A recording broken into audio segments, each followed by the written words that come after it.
Woodward, we are starting off your day with a brand new crew. Meet Broder. I can't control my arms sometimes. My limbs are just kind of flying. Detroit Kool-Aid. Fired up! Y'all got Kool-Aid I'm hot. fired up! But with the Wake Up Woodward crew, he's actually a part of the family. Flannel Sam. Ask me about my wiener. Okay. Along with JB and KG. Wake Up Woodward gets you all of your Detroit sports talk. Every morning, 8 to 10 a.m. Live on Woodward Sports. A show for Detroit, by Detroit, with people from Detroit. Tell Siri to set an alarm. Because it's time to Wake Up Woodward. What up, though, people? It's Wake Up Woodward, and we appreciate you all for choosing to kick off the day with the WUW Crew. It's your boy Brandon, a.k.a. Detroit Kool-Aid, your credentialed Pistons reporter and writer for the network, Flannel Sam, Red Wings correspondent, ball knower, all sports knower. Hey, what up, though, brother? Hey, something happened in terms of games in Detroit sports last night, or in the area that I'm not happy about. JB certainly is. We're going to talk about it, and more coaching turnover when it comes to the Detroit Lions. It seems like every day there's something. But you know what? That's why we were okay to wait until it actually happened, and now we're going to break it down. And we also got Rod on today, Rod Beard, and we're going to have a couple other guests as well. Hey, I'm looking forward to this show today, especially for the Detroit Pistons. Obviously, that segment, we got a nice swish for break on the way. Swish or break? Hey, we got to talk about it, man. And I'm going to talk about Malik Beasley's comments as well. That guy really wants to be in Detroit. Hey. The comments about him, we'll talk about it with Rod Beard, but he had some conversations with Langdon. I'm like, you know that Judge Judy meme where she's just like, what is taking so long? Yeah.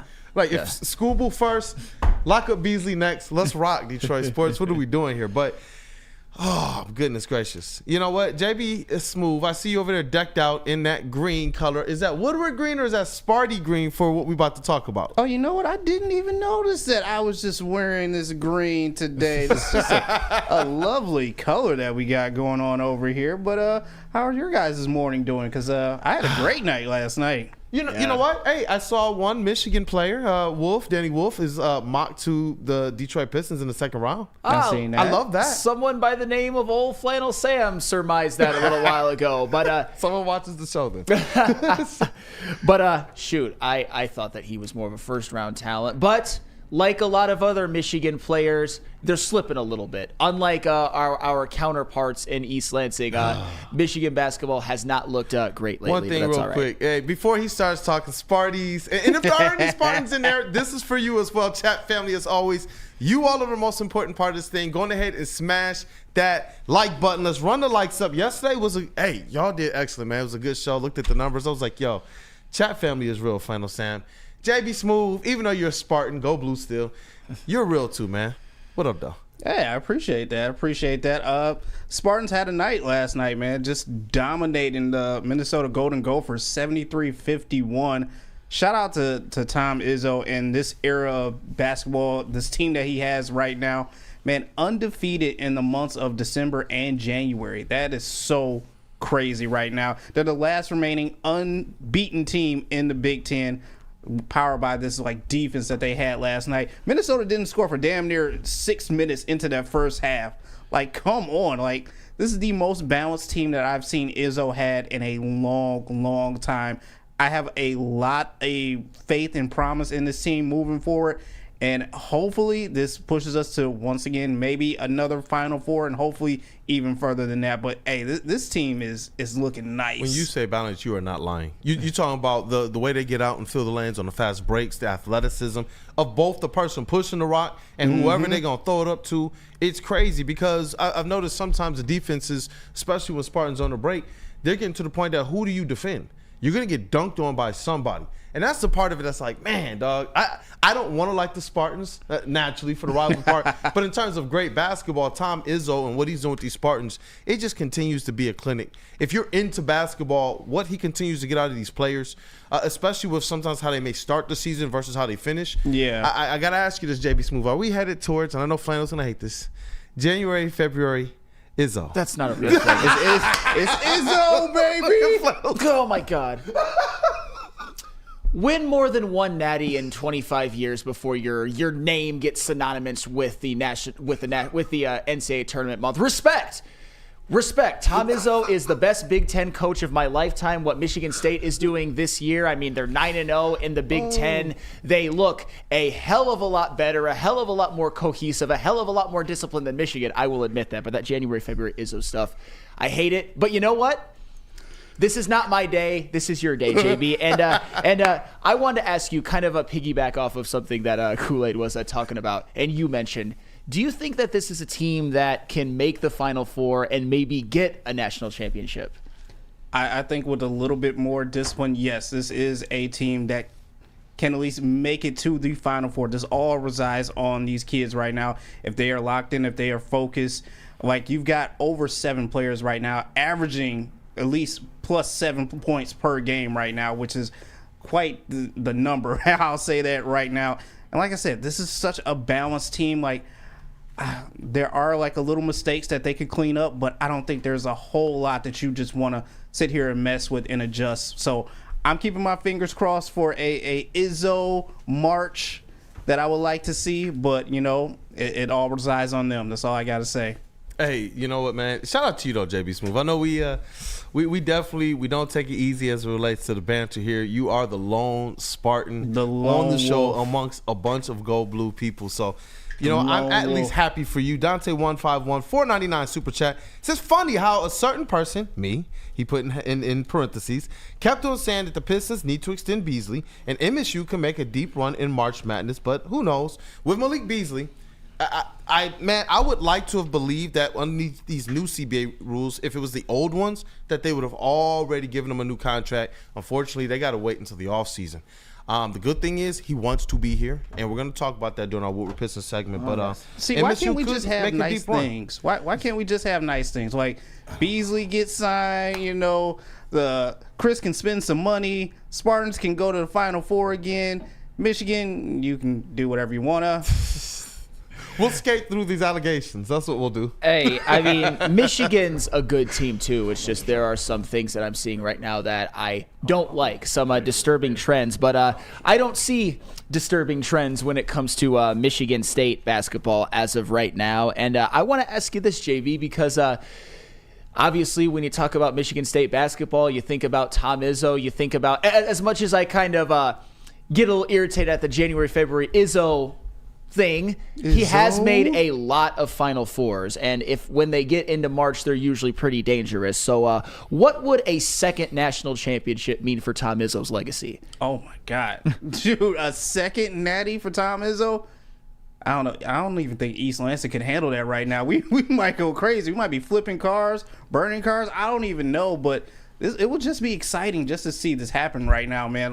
Like I said, we haven't had this in a while. I know he's had on and off success, but just solidifying another natty like that would make this man legit. I'm sorry, but March is gonna be Tom Izzo's month. Hey, I mean, like I said, there's nothing I can really say right now. And that being said, we can get to a little rivalry talk. Do you foresee Michigan State sweeping Michigan this year, winning both at Chrysler and at Breslin? I usually do 1-1 for those one yearly, but I think this time this could definitely be a sweep. Like, no disrespect to Michigan. Like, you guys are coming along. You guys are adjusting with your new head coach and everything, but I don't know. There seems to be a little bit of lacking over there on that side. But what do you think? Once again, this is no disrespect. No, for real, I like the basketball talk, man. Because what do you think beats us? Where I'm most impressed right now with the Spartans, it's their athleticism. And I understand what you mean by you want to see the discipline, but when you got guys that can play as fast as they can, jump as high as they can, and utilize that not just in full court when transition, but also in the half court, sometimes you're going to live and have some of those kind of undisciplined looking moments. But that's where I definitely worry is their athleticism and how they be able to overpower Michigan in that way.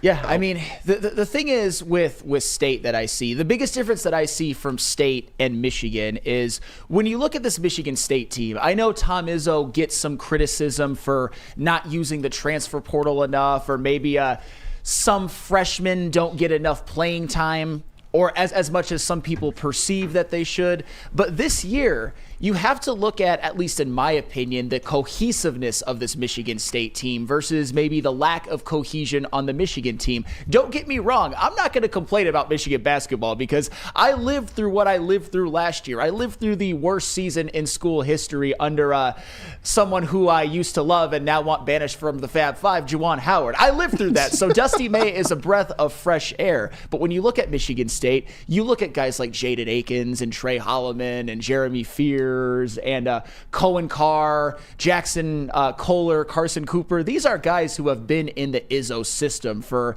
2 years, 3 years. With Jaden Akins, it feels like 7. And when you look at teams that win national championships, the Dan Hurley UConn teams, the Bill Self Kansas team, the Scott Drew Baylor team, in the heart of the whole NIL transfer portal thing blowing up, you still see rosters full of guys who have been in the system for 2 years, 3 years, 4 years, even some of the biggest stars on the team. So with Michigan State, I think that with their discipline, they benefit from having a more cohesive unit as opposed to Michigan, who this year is a little bit too transfer portal dependent, in my opinion, and you see that rear itself in some prolonged stretches of sloppy play. Yeah, definitely. And that's the thing there. When you talk about chemistry, especially our pro basketball team here, it takes a little bit of time to get that offensive cohesion together. And it's not just chemistry and cohesion. They're learning this underneath Tom Izzo, which gives them just a little bit more. He just has this knack of being able to put these guys in the best position, no matter what their individual skill set might be. He always has a way to just kind of pull the team out of them. And you know what? You got to tip the cap to a guy like that. It was awesome earlier in the season to be at the Breslin Center for the Pistons Suns preseason game and see Tom Izzo there in his castle. The aura was real, man. Matt Ishbia was there and everything. It was surreal. I still want to see him lose everything. Of course. Yeah.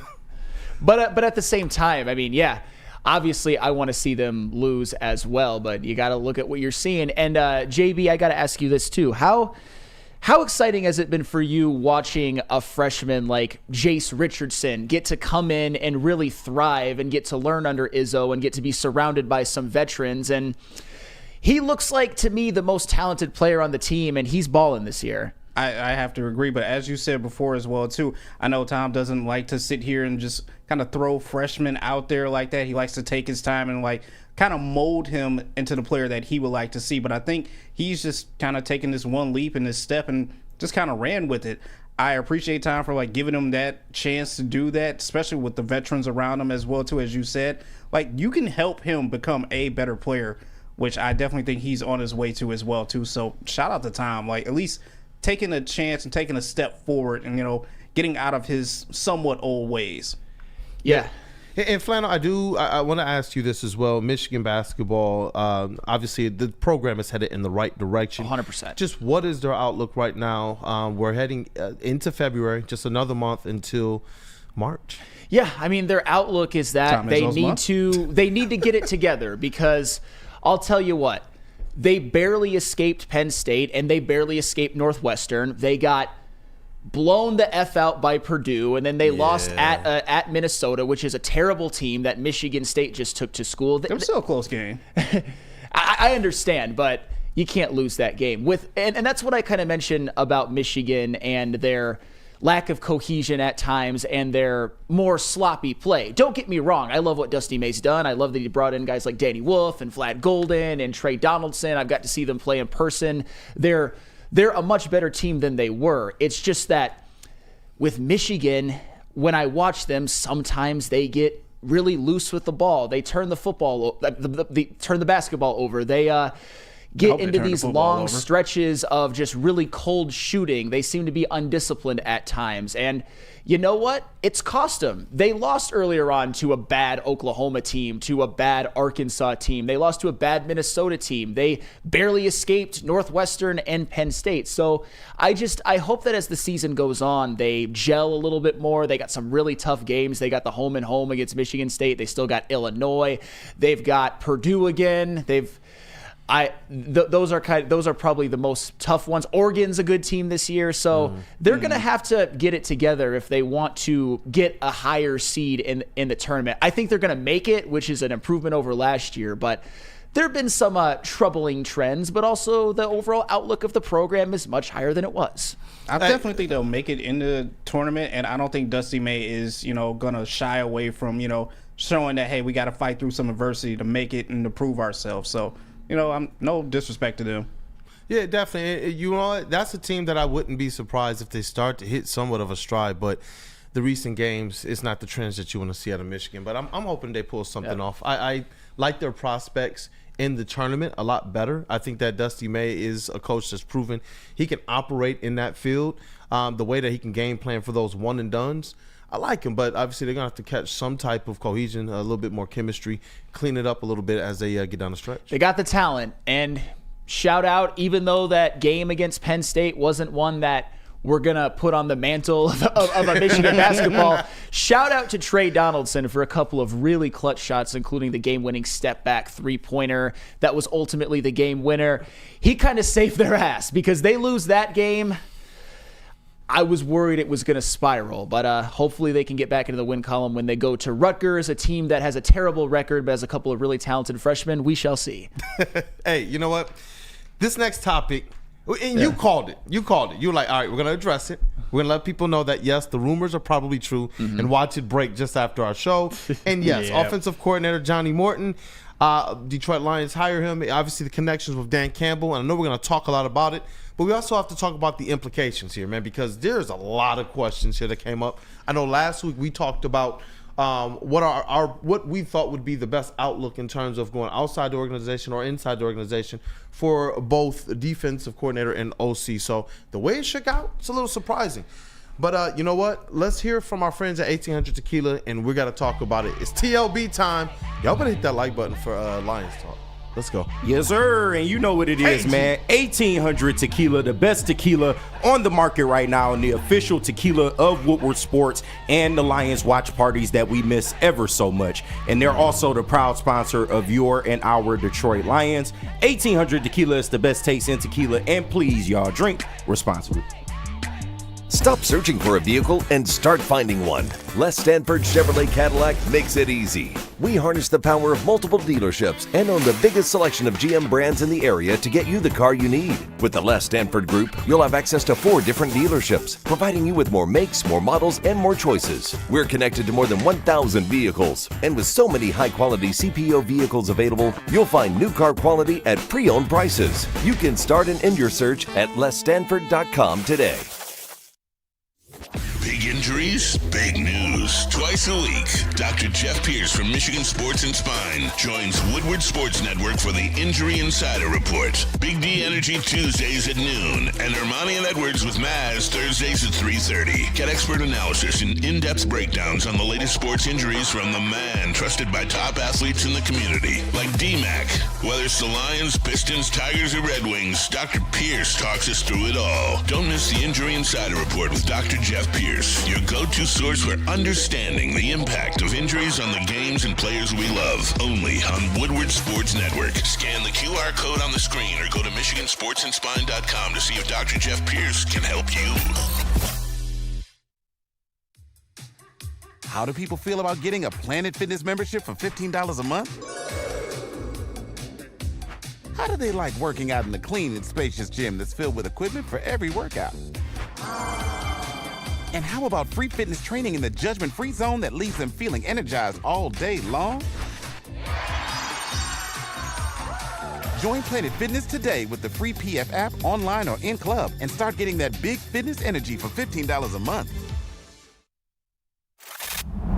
Love Woodward Sports? Love wearing clothes? Then you should be wearing Woodward Sports clothes. Check out our full line of merch at woodwardsports.com. Just click on Shop. We have all your favorite designs, like Dan Campbell kneecaps, Woodward Golf, and of course, our own logoed out merchandise. Men, women, infants, kids all love Woodward Sports. Impress your friends. Impress your boss. Impress your dog. Buy Woodward Sports merch today.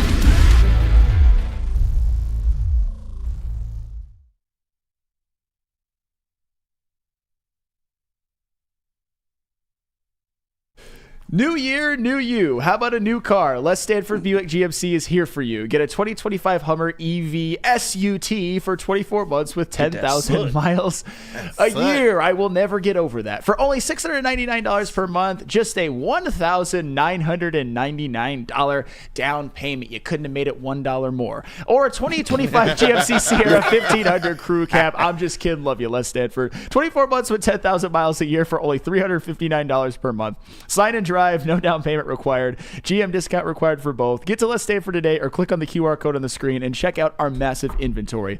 Les Stanford Buick and GMC, lesstanford.com.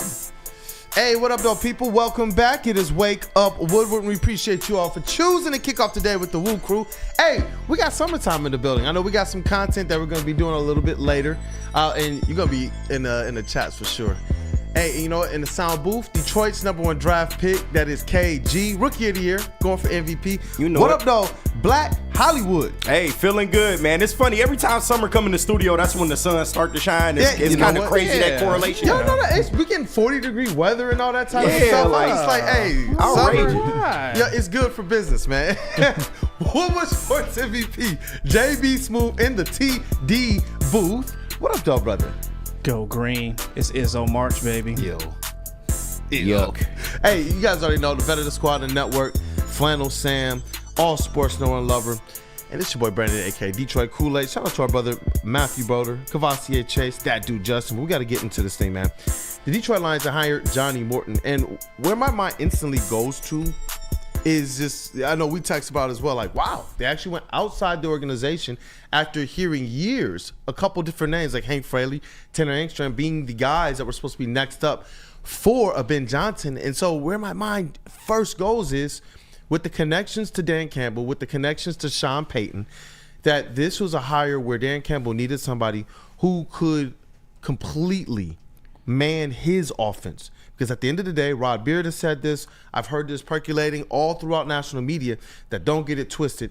This is Dan Campbell's offense, and that Ben Johnson was tasked with effectively at the base level making sure he could call that while innovating on top. And that this might be one of those situations where Johnny Morton is able to come in with a full grasp and understanding of this offense and be able to have that command on day one. Because I know there's some people who they are split on this hire, and there's some people who are wondering why not. And now you got like a Tanner Engstrand who might follow Aaron Glenn out to New York. Yeah, it's you just never know with Brad and Dan. You never know when it comes to draft day, and now you never know who they're going to hire, because just a couple of days ago, this talking head right here was like Tanner Engstrand, Robert Saleh.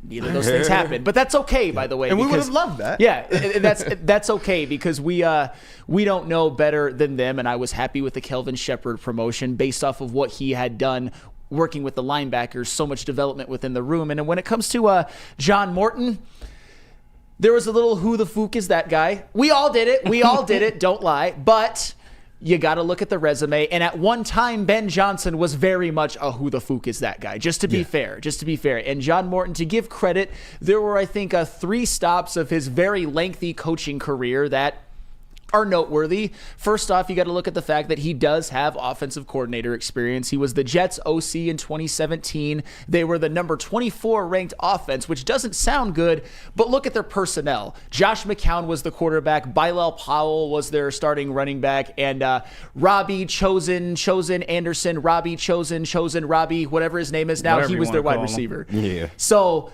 didn't have a lot to really work with there. And Josh McCown, in seasons in which he started 10 games or more, did have his career high in passer rating that season. If you want to count that noteworthy, I certainly do. And I think if you're John Morton, you look at the Lions offense and it looks like the Taj Mahal compared to what it was in New York, which is obviously, I think, something that's very exciting for him. And we all know the Lions offense is going to be good no matter what. Also, though, in 2022, John Morton was here. He was a senior offensive assistant. And Dave Burkett put out a tweet a couple of days ago, JB, that I want to read. This is from Dave Burkett. And this is just what Dan Campbell said. It could be coach speak. It could not be. But this is from Dan Campbell. Here's what Dan Campbell said about John Morton after his one season in Detroit. What Johnny Morton did for us on offense this year was pivotal, and it was behind the scenes, and I'm not sure everybody understands just how important he was for us. Well, I hope Dan Campbell was right. I hope John Morton did play a role because the offense got good that year. Not saying it was all John Morton, but according to Dan Campbell, John Morton had something to do with it. And then, of course, the last 2 seasons, John Morton was with the Denver Broncos, working under Sean Payton. And honestly, when you talk about a Sean Payton offense, you know that he's got his fingerprints all over it. We don't know for sure what John Morton did as the passing game coordinator. However, Russell Wilson looked a heck of a lot better in 2023 than 2022, and we all know about the Bo Nix revelation, which was a unexpected great rookie year in which he put up great numbers and led the Broncos to the playoffs. You never know how much John Morton had to do with it, but the fact that Sean Payton hired him, trusted him, Broncos offense got better, that might mean something. And that's what I mean. When you can bring in a coordinator that you know will have a command of your offense.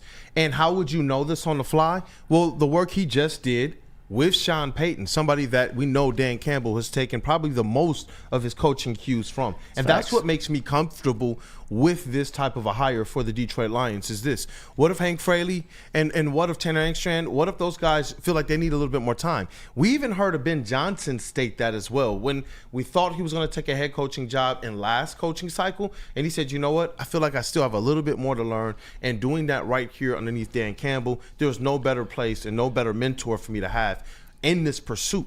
And so now you're looking at the Lions, who you're talking about a Super Bowl window, and what can you do to make sure that you don't lose any momentum if you can keep some of your horses still in here and bring in a guy who overall is going to understand this offense. Overall, it might mesh very, very well with a Jared Goff as well.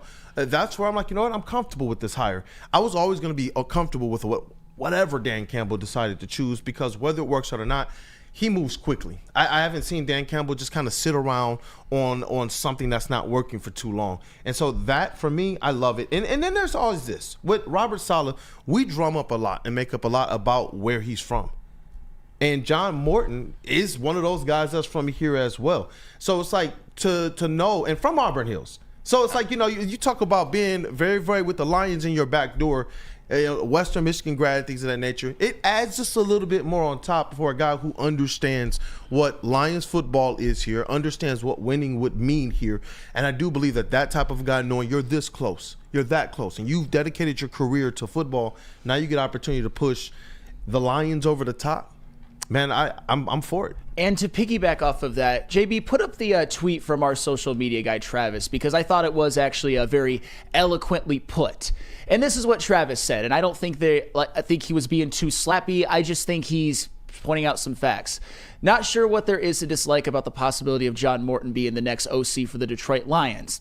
Experience with the Lions offense 2022, experience play caller 2017, in which I pointed out he did a pretty good job with what he had to work with him, because that was not a loaded offense. I will just say that. And if you want to really, pin that down even more, the backup running back to Bilal Powell was a washed Matt Forte. We all know Matt Forte was once good, but by then he was done. It was bad. And their second receiver was Jermaine Kearse, and their tight end was Austin Safarian-Jacobs. Do with that what you will.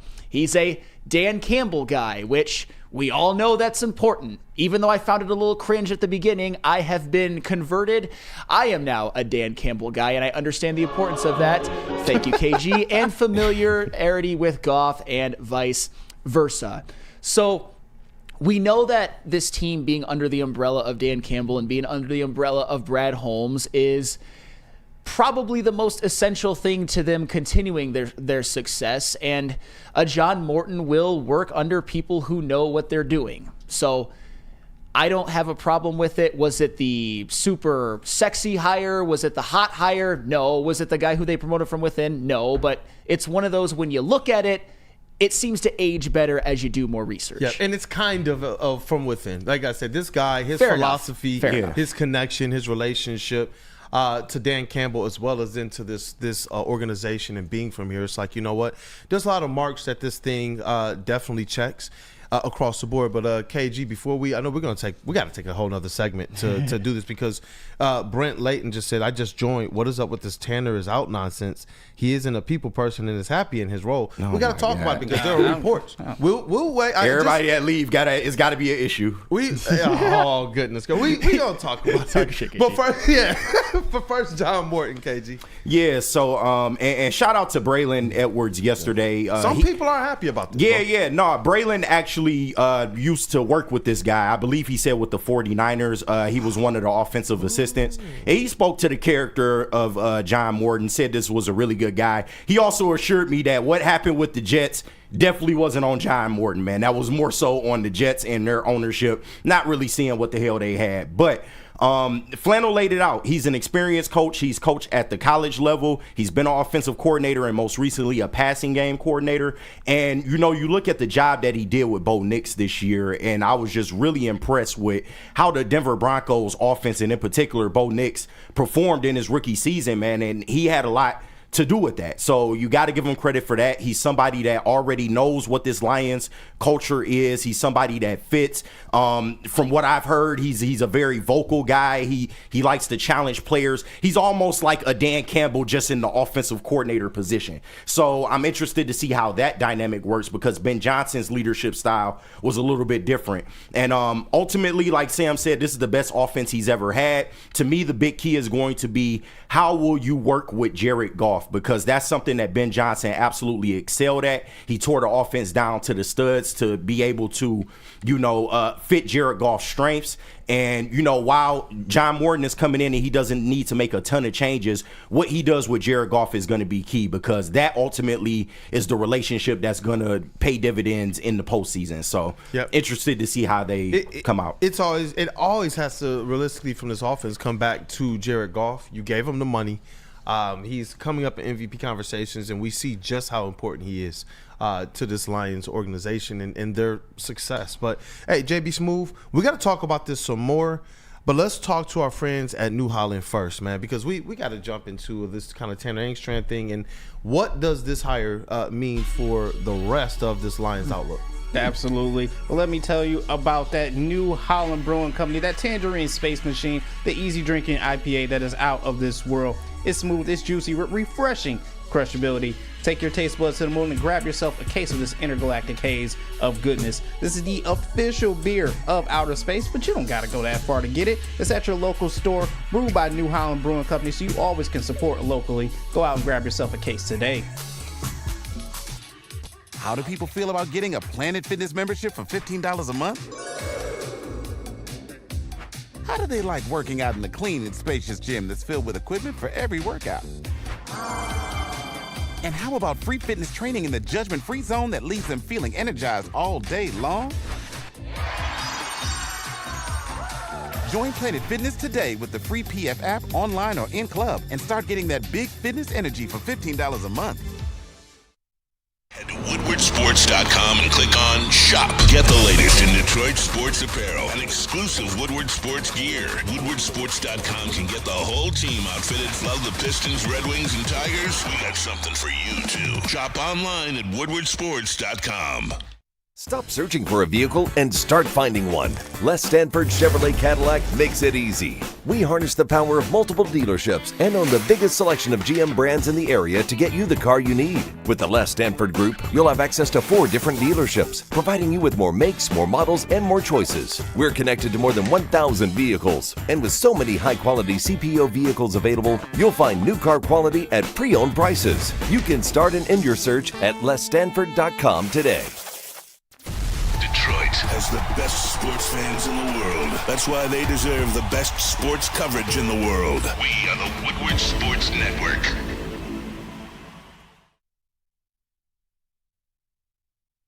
Hey, it's Planet Fitness, where your fitness is essential. not essential. They got a 50-plus Metro Detroit locations, and you know what? If you're trying to get in shape for the New Year's resolution that I know all of you are holding up to, if I can do it, you can do it. You go to Planet Fitness because they have the cheapest memberships, only $15 per month for the basic membership, in which you can work out at your home Planet Fitness gym, and they've got all that you need to get yourself in good physical, mental, and just health in general. Or you can upgrade to the Black Card, where you can get the $24.99 membership with a few extra amenities, with my favorite one being able to go to any Planet Fitness across the world. Join today in club or online. It's Planet Fitness, where your fitness is essential. Essential. Hey, and we're back. It is Wake Up Woodward. You know what? We'll just jump right back into the Lions talk, because some people, they are wondering about Tanner Engstrand. They're like, yo, look, because this is a name we heard for 2 years in a row. We thought this is going to be one of those guys, and we thought, hey, maybe Hank Fraley, would step up and be his assistant offensive coordinator. And it didn't quite work out that way. It's John Morton in the place of offensive coordinator. Yeah, Hank Fraley, who did get a little bit of a bump as it relates to responsibility, and I'm sure a little bit of cheddar as well. Who doesn't like a little bit of extra cheddar on the taco?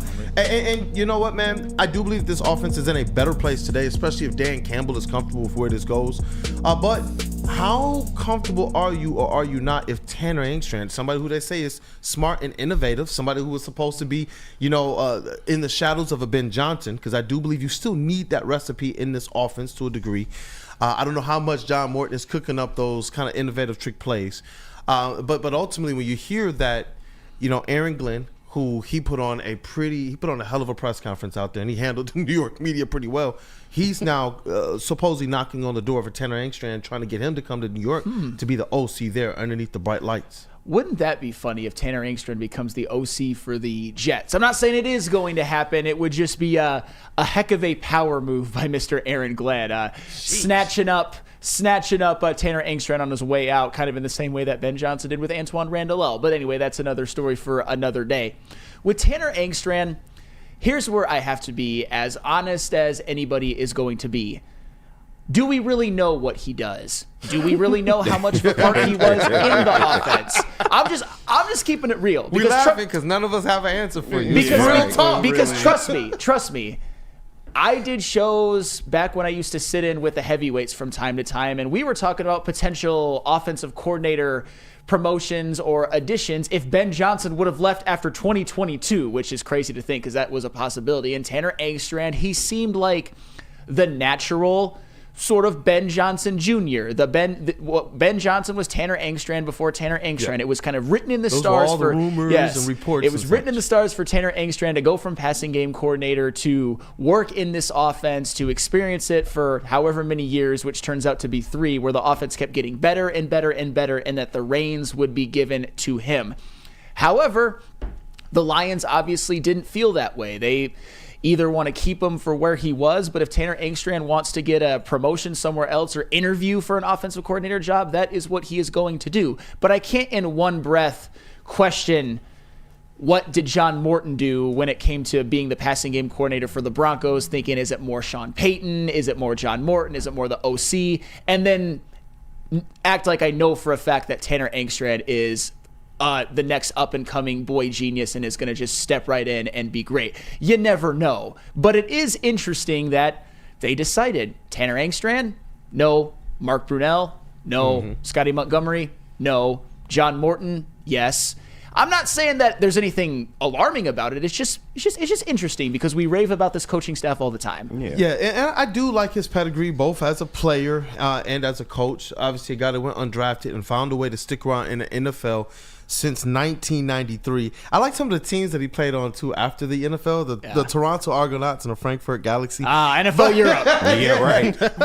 But shout out to him. That's what I'm saying. Like, those guys that just find ways. It just feels and sounds so Dan Campbell. And that's, to me, is what makes me really, really comfortable with Tanner Engstrand. I think you raised a great point.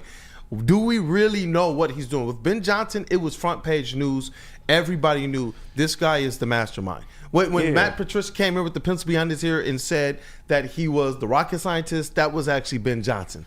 But with Tanner, we heard that he was being effectively set up for this position. But you know what? Maybe that there's a little bit more time that needs to be put in. If Ben Johnson needed more time, and we thought he was all deserving, the number one head coaching candidate last year. If he said, I need more time, maybe some of these other people do as well, because it's not just calling the plays.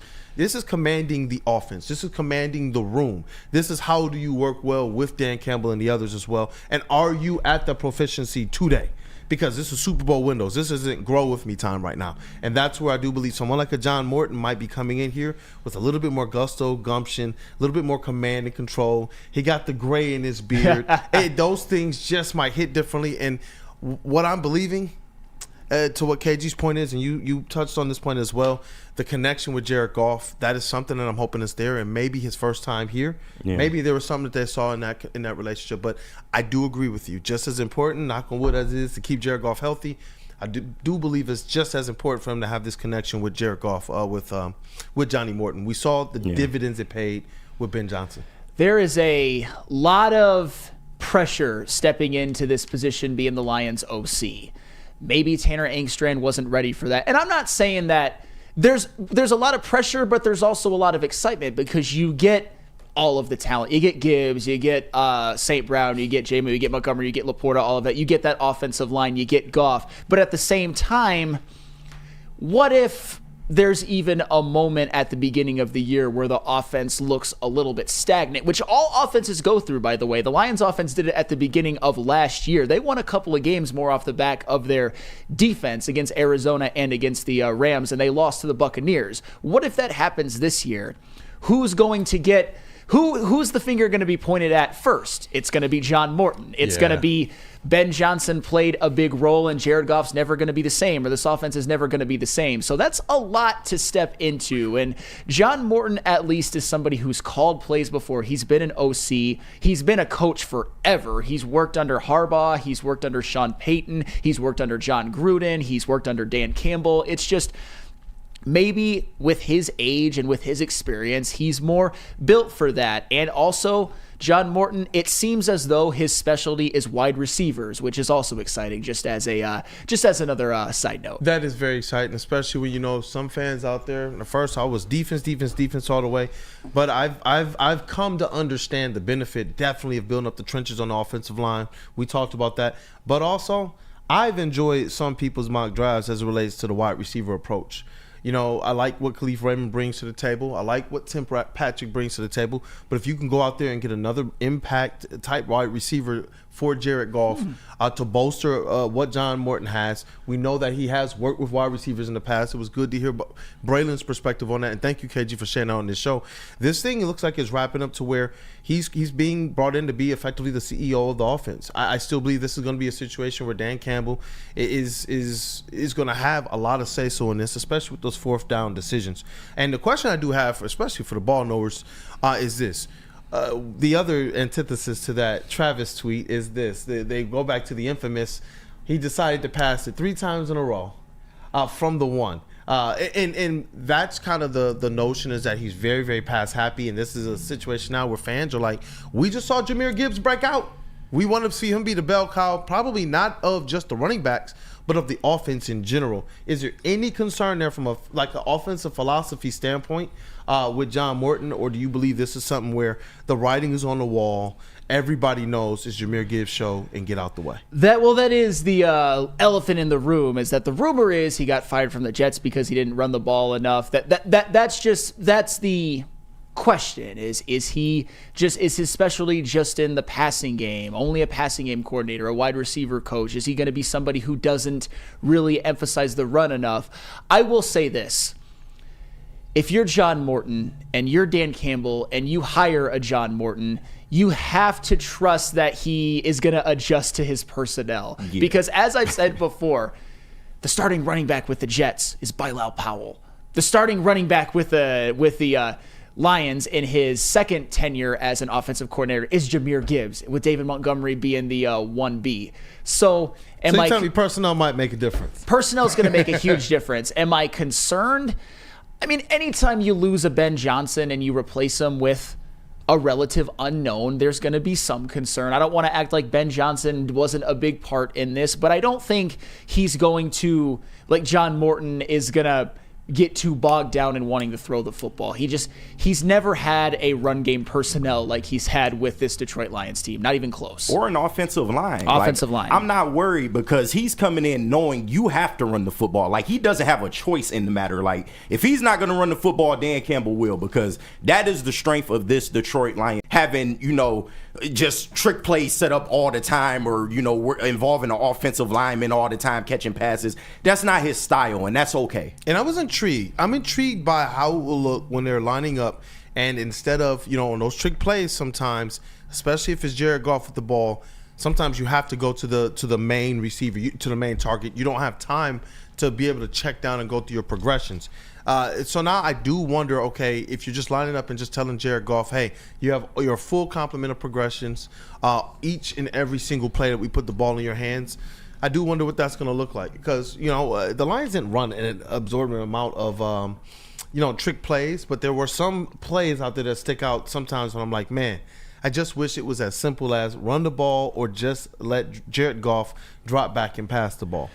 And maybe simplifying is not the worst idea in the world. We all know that trick plays, they worked quite a bit. There were some really memorable points of this season, but one of the least memorable was the last trick play. Again, R.I.P. Ben Johnson. Yeah. Run the ball in the chat. This is ironic. Y'all are forgetting Gibbs can run them routes too. Hey, I like that. And just a couple more here from the chat before we get to the legend. 40 Gumble said, we're entering the post-2017 LA Rams era. Goff is a bottleneck, and with a pass-heavy coordinator, he will be exposed as teams commit to putting pressure on him. And I read that one because when I talk about the people out there who don't like this hire, this is what I'm hearing from a lot of people out there on social media and such, from other Lions fans who they're concerned about where we go from here. So it's intriguing, man. I'm actually really comfortable with it, but a lot of people out there aren't. Yeah, I mean, when it's an unknown, I think the fact that it's an unknown and the fact that it wasn't from directly within, although John Morton had ties to the Lions, it made some fans a little bit uncomfortable, and I don't necessarily blame you for that. It's just, we'll just have to wait and see. John Morton has a very lengthy resume. I will just say that. He's been a coach a lot of different places. They chose experience, and he's also somebody that commands the respect of the players automatically coming in. He already has that. Yep, and that's my thing, the whole aspect of being a CEO of the offense. I feel this is going to be somewhere he's properly able to delegate as well. If you got Hank Fraley and if Tanner sticks around, why not utilize those horses? So why not? I think it'll all work out. But let's get into this next segment. I know we got the legend on the line already. Let's go. Did somebody say merch? I think you did. I got to tell you about this WSN merch that we got going on. Head over to WoodwardSports.com. Click on that shop tab. New designs every single week for you. But we still got the LFG Red Wing shirts. I need to get one of those. Well, that Tigers one is fire. That Tigers one is fire too. Hey, stock up on your Tigers gear as well too, even though little Chris is being a little stingy with the wallet right now. Still, always head over to WoodwardSports.com. Click on that shop tab. Get swagged out. New designs, baby. Stop searching for a vehicle and start finding one. Les Stanford Chevrolet Cadillac makes it easy. We harness the power of multiple dealerships and own the biggest selection of GM brands in the area to get you the car you need. With the Les Stanford Group, you'll have access to 4 different dealerships, providing you with more makes, more models, and more choices. We're connected to more than 1,000 vehicles, and with so many high-quality CPO vehicles available, you'll find new car quality at pre-owned prices. You can start and end your search at lesstanford.com today. No one gives away more cash and prizes than Woodward Sports. You don't believe us? Here's our latest $10,000 winner. You guys posted, hey, if you guess all this stuff right, we'll give it's $10,000. I'm like, okay, well, why the hell not? And the winning doesn't stop there. How about our Outkick Your Coverage winner? I think you won. David Tully, everybody. David Tully. This guy's got a hot girl. Bigger prizes, bigger giveaways, cash, merch, tickets, and more. All from the biggest sports network in Detroit. No one does it bigger and better than Woodward Sports. Make sure you're following, liking, subscribing on Instagram, Facebook, X, and YouTube for your chances to share in the winning. From Detroit's #1 sports network, Woodward Sports.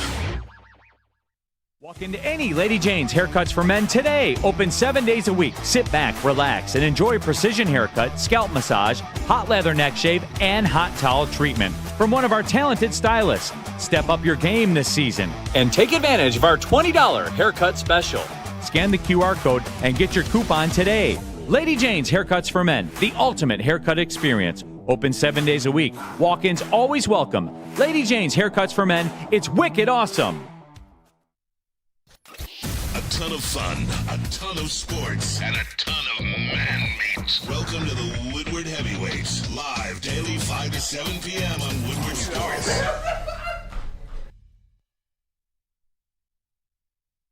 At Lady Jane's, we take the chore out of getting a haircut. Our talented stylists will deliver an industry-leading haircut, a relaxing scalp massage. My favorite, the hot lather neck shave. Hey, you see that, man? Hey, look. Watch yourself. And a hot towel treatment. Hey, you guys, make sure you ask first. Towel Ask first. placement varies. Don't suggest. All right, look, it's open 7 days a week. Walk in anytime. Lady Jane's Haircuts for Men. It's wicked awesome. Hey, what up, though, people? Welcome back. It's Wake Up Woodward. And you know what? I can't wait for this weekend. The Royal Oak Winter Blast, family fun, free admission. We're going to have boots on the ground. Ermanni and Edwards with Maz will be broadcasting live from there. I know Flannel Sam and I, we're going to be down there too. Yeah. And it's going to be fun time. So if you guys are down there, we want to see you. We will definitely get some content going. But right now, it's time for us to talk to the legend, Detroit News Rod Beard, sports editor-in-chief from the Detroit News. So we got a couple segments. As always, the first one is his take on Detroit sports. Look at the Rod father over there. What up, though? Oh, no. It's not a ride segment without audio missing. I know. Yeah. Look at his face. It's not a ride segment without it. Hey, we'll get the sound because I am very, very curious. I'm very curious of his take on Johnny Morton, man. Yeah. It's interesting to have that type of a name here because Johnny Morton, the wide receiver, was like one of my faves. Johnny growing up, Morton man. was a dog back He in the was, day. man. Dog, man. Just like somebody who's going to be forgotten to history, but Johnny Morton could play. I always liked him. Yeah, always. But I want to be able to get Rod's perspective on this as well, to be able to see, is this one that's more or less like that he's going to be that CEO of the offense, delegate to his guys, or is he going to come in here and kind of have an impact, like a big impact on this offense, really be the one that's controlling things? I believe with the upgrade to, or the kind of the bump and promotion to Hank Fraley, Yeah. that is run going to be game a little bit more about a delegation from John Morton. Could be, but at the same time, when you're OC, you're El Capitano now. You're not a positional coach. You're not what Tanner Engstrand was, which is a passing game coordinator, what Ben Johnson was before, where you don't really know exactly what they do. If you're the offensive coordinator, the buck stops with you, and you're going to be responsible for probably the majority of calling plays, at least. Yep. Hey, is we got the Rod father back on? No, I think he's trying to re-sign back in. Dope. Yep. And I can't wait to be able to get him on and be able to get his perspective on not just that as well. I'm going to be able to talk to him about Terry Scuba if we got some time, because those comments were like, get it done. But with the Lions here, if they do lose a Tanner Engstrand, what is your level of concern if they lose him? Because I know we talked about the importance of a John Morton here, but is this a situation where this is a guy that you think is ultimately important for them to retain, or if he goes, this is just one of those things where Dan Campbell and co, they got it all figured out? I know this answer. I was going to say, I'm relatively indifferent. And I'm not, and for the record, Tanner Engstrand might be that genius. He might be doing a lot more behind the scenes than I even know. It's just, if he was, I would think that he would have gotten the promotion. It's just, there's still so much there when it comes to the Lions coaching staff that I'm not going to get bent out of shape over a passing game coordinator, especially if he makes the decision for himself to want to get a promotion, to want to upgrade, to want to go out on your, not really on your own, but go out with more responsibility in an organization different than the organization that didn't give you said responsibility. So as far as Tanner Engstrand goes, I am pretty relatively indifferent. I know it doesn't make for good sports talk, but it's Tanner Engstrand. Oh, yeah, and that just goes to show you that we know jack shit about what's really going on at Allen Park, man. We all assumed it was Tanner. But listen, everybody can't get promoted, and that's just the unfortunate part of this game. If Anthony Lynn had worked out as offensive coordinator for this team, we would have never heard the name of Ben Johnson. So I think it's just one of those situations to where, yes, he was very helpful for what they assigned him to do, but they didn't feel like he was ready to take that job. And for Tanner, you know, if you feel like you've done enough in your career, you want to spread your wings and give yourself an opportunity to be an offensive coordinator, then it's just time to leave. I mean, we, like Sam said, we don't actually know how much you know, was Tanner a strand in terms of game planning and stuff of that nature. So I think we got to just live with it. I don't think they'll be hurt by this in any way. Not at all. I'm going to continue to stress, be very, very comfortable with the familiarity and the relationship and the working relationship as well between, you know, Dan Campbell and John Morton. That's where I'm going to continue to go back to. And they made this decision against what anybody else thinks. And that's where these things generally work out for the Detroit Lions. Think about the draft over the years. You know, and think about how some of us has responded to that. I still remember the Jack Campbell selection and how people felt about that. This, to me, is one of those ones that I do believe it's one of those under the radar type moves. But when you look at even just the recent history, the recent success of John Morton, especially with the Denver Broncos, is one where I'm just like, you know what?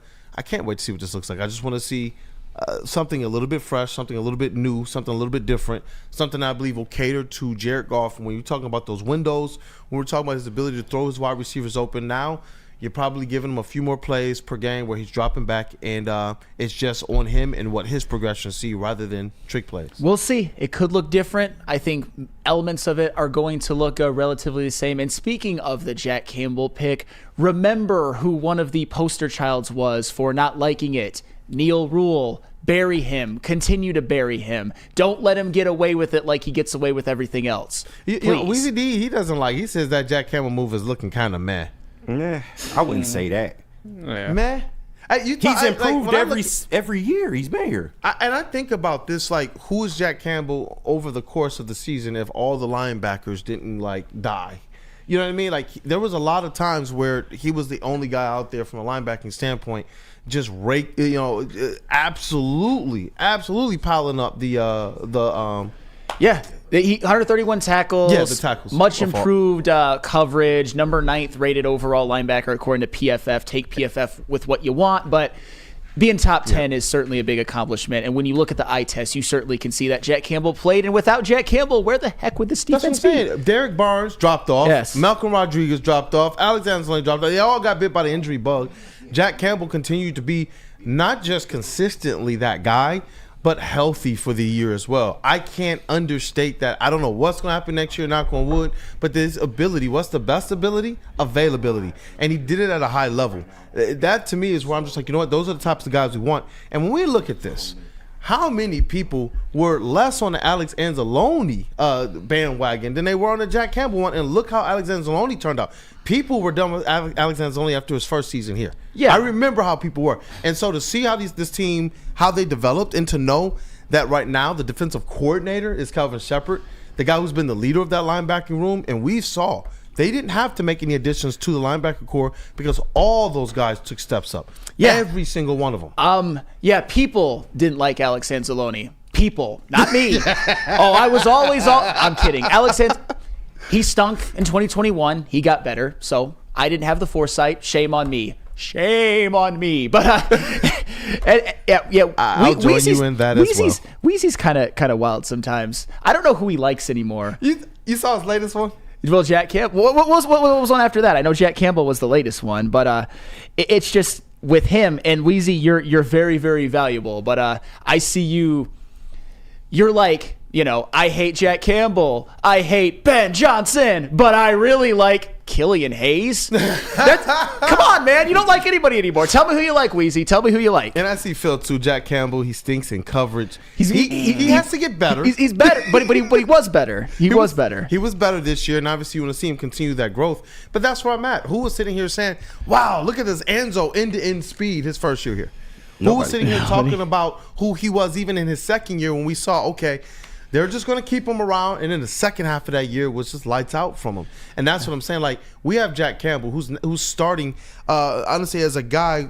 Hey, let's if we can give him a call.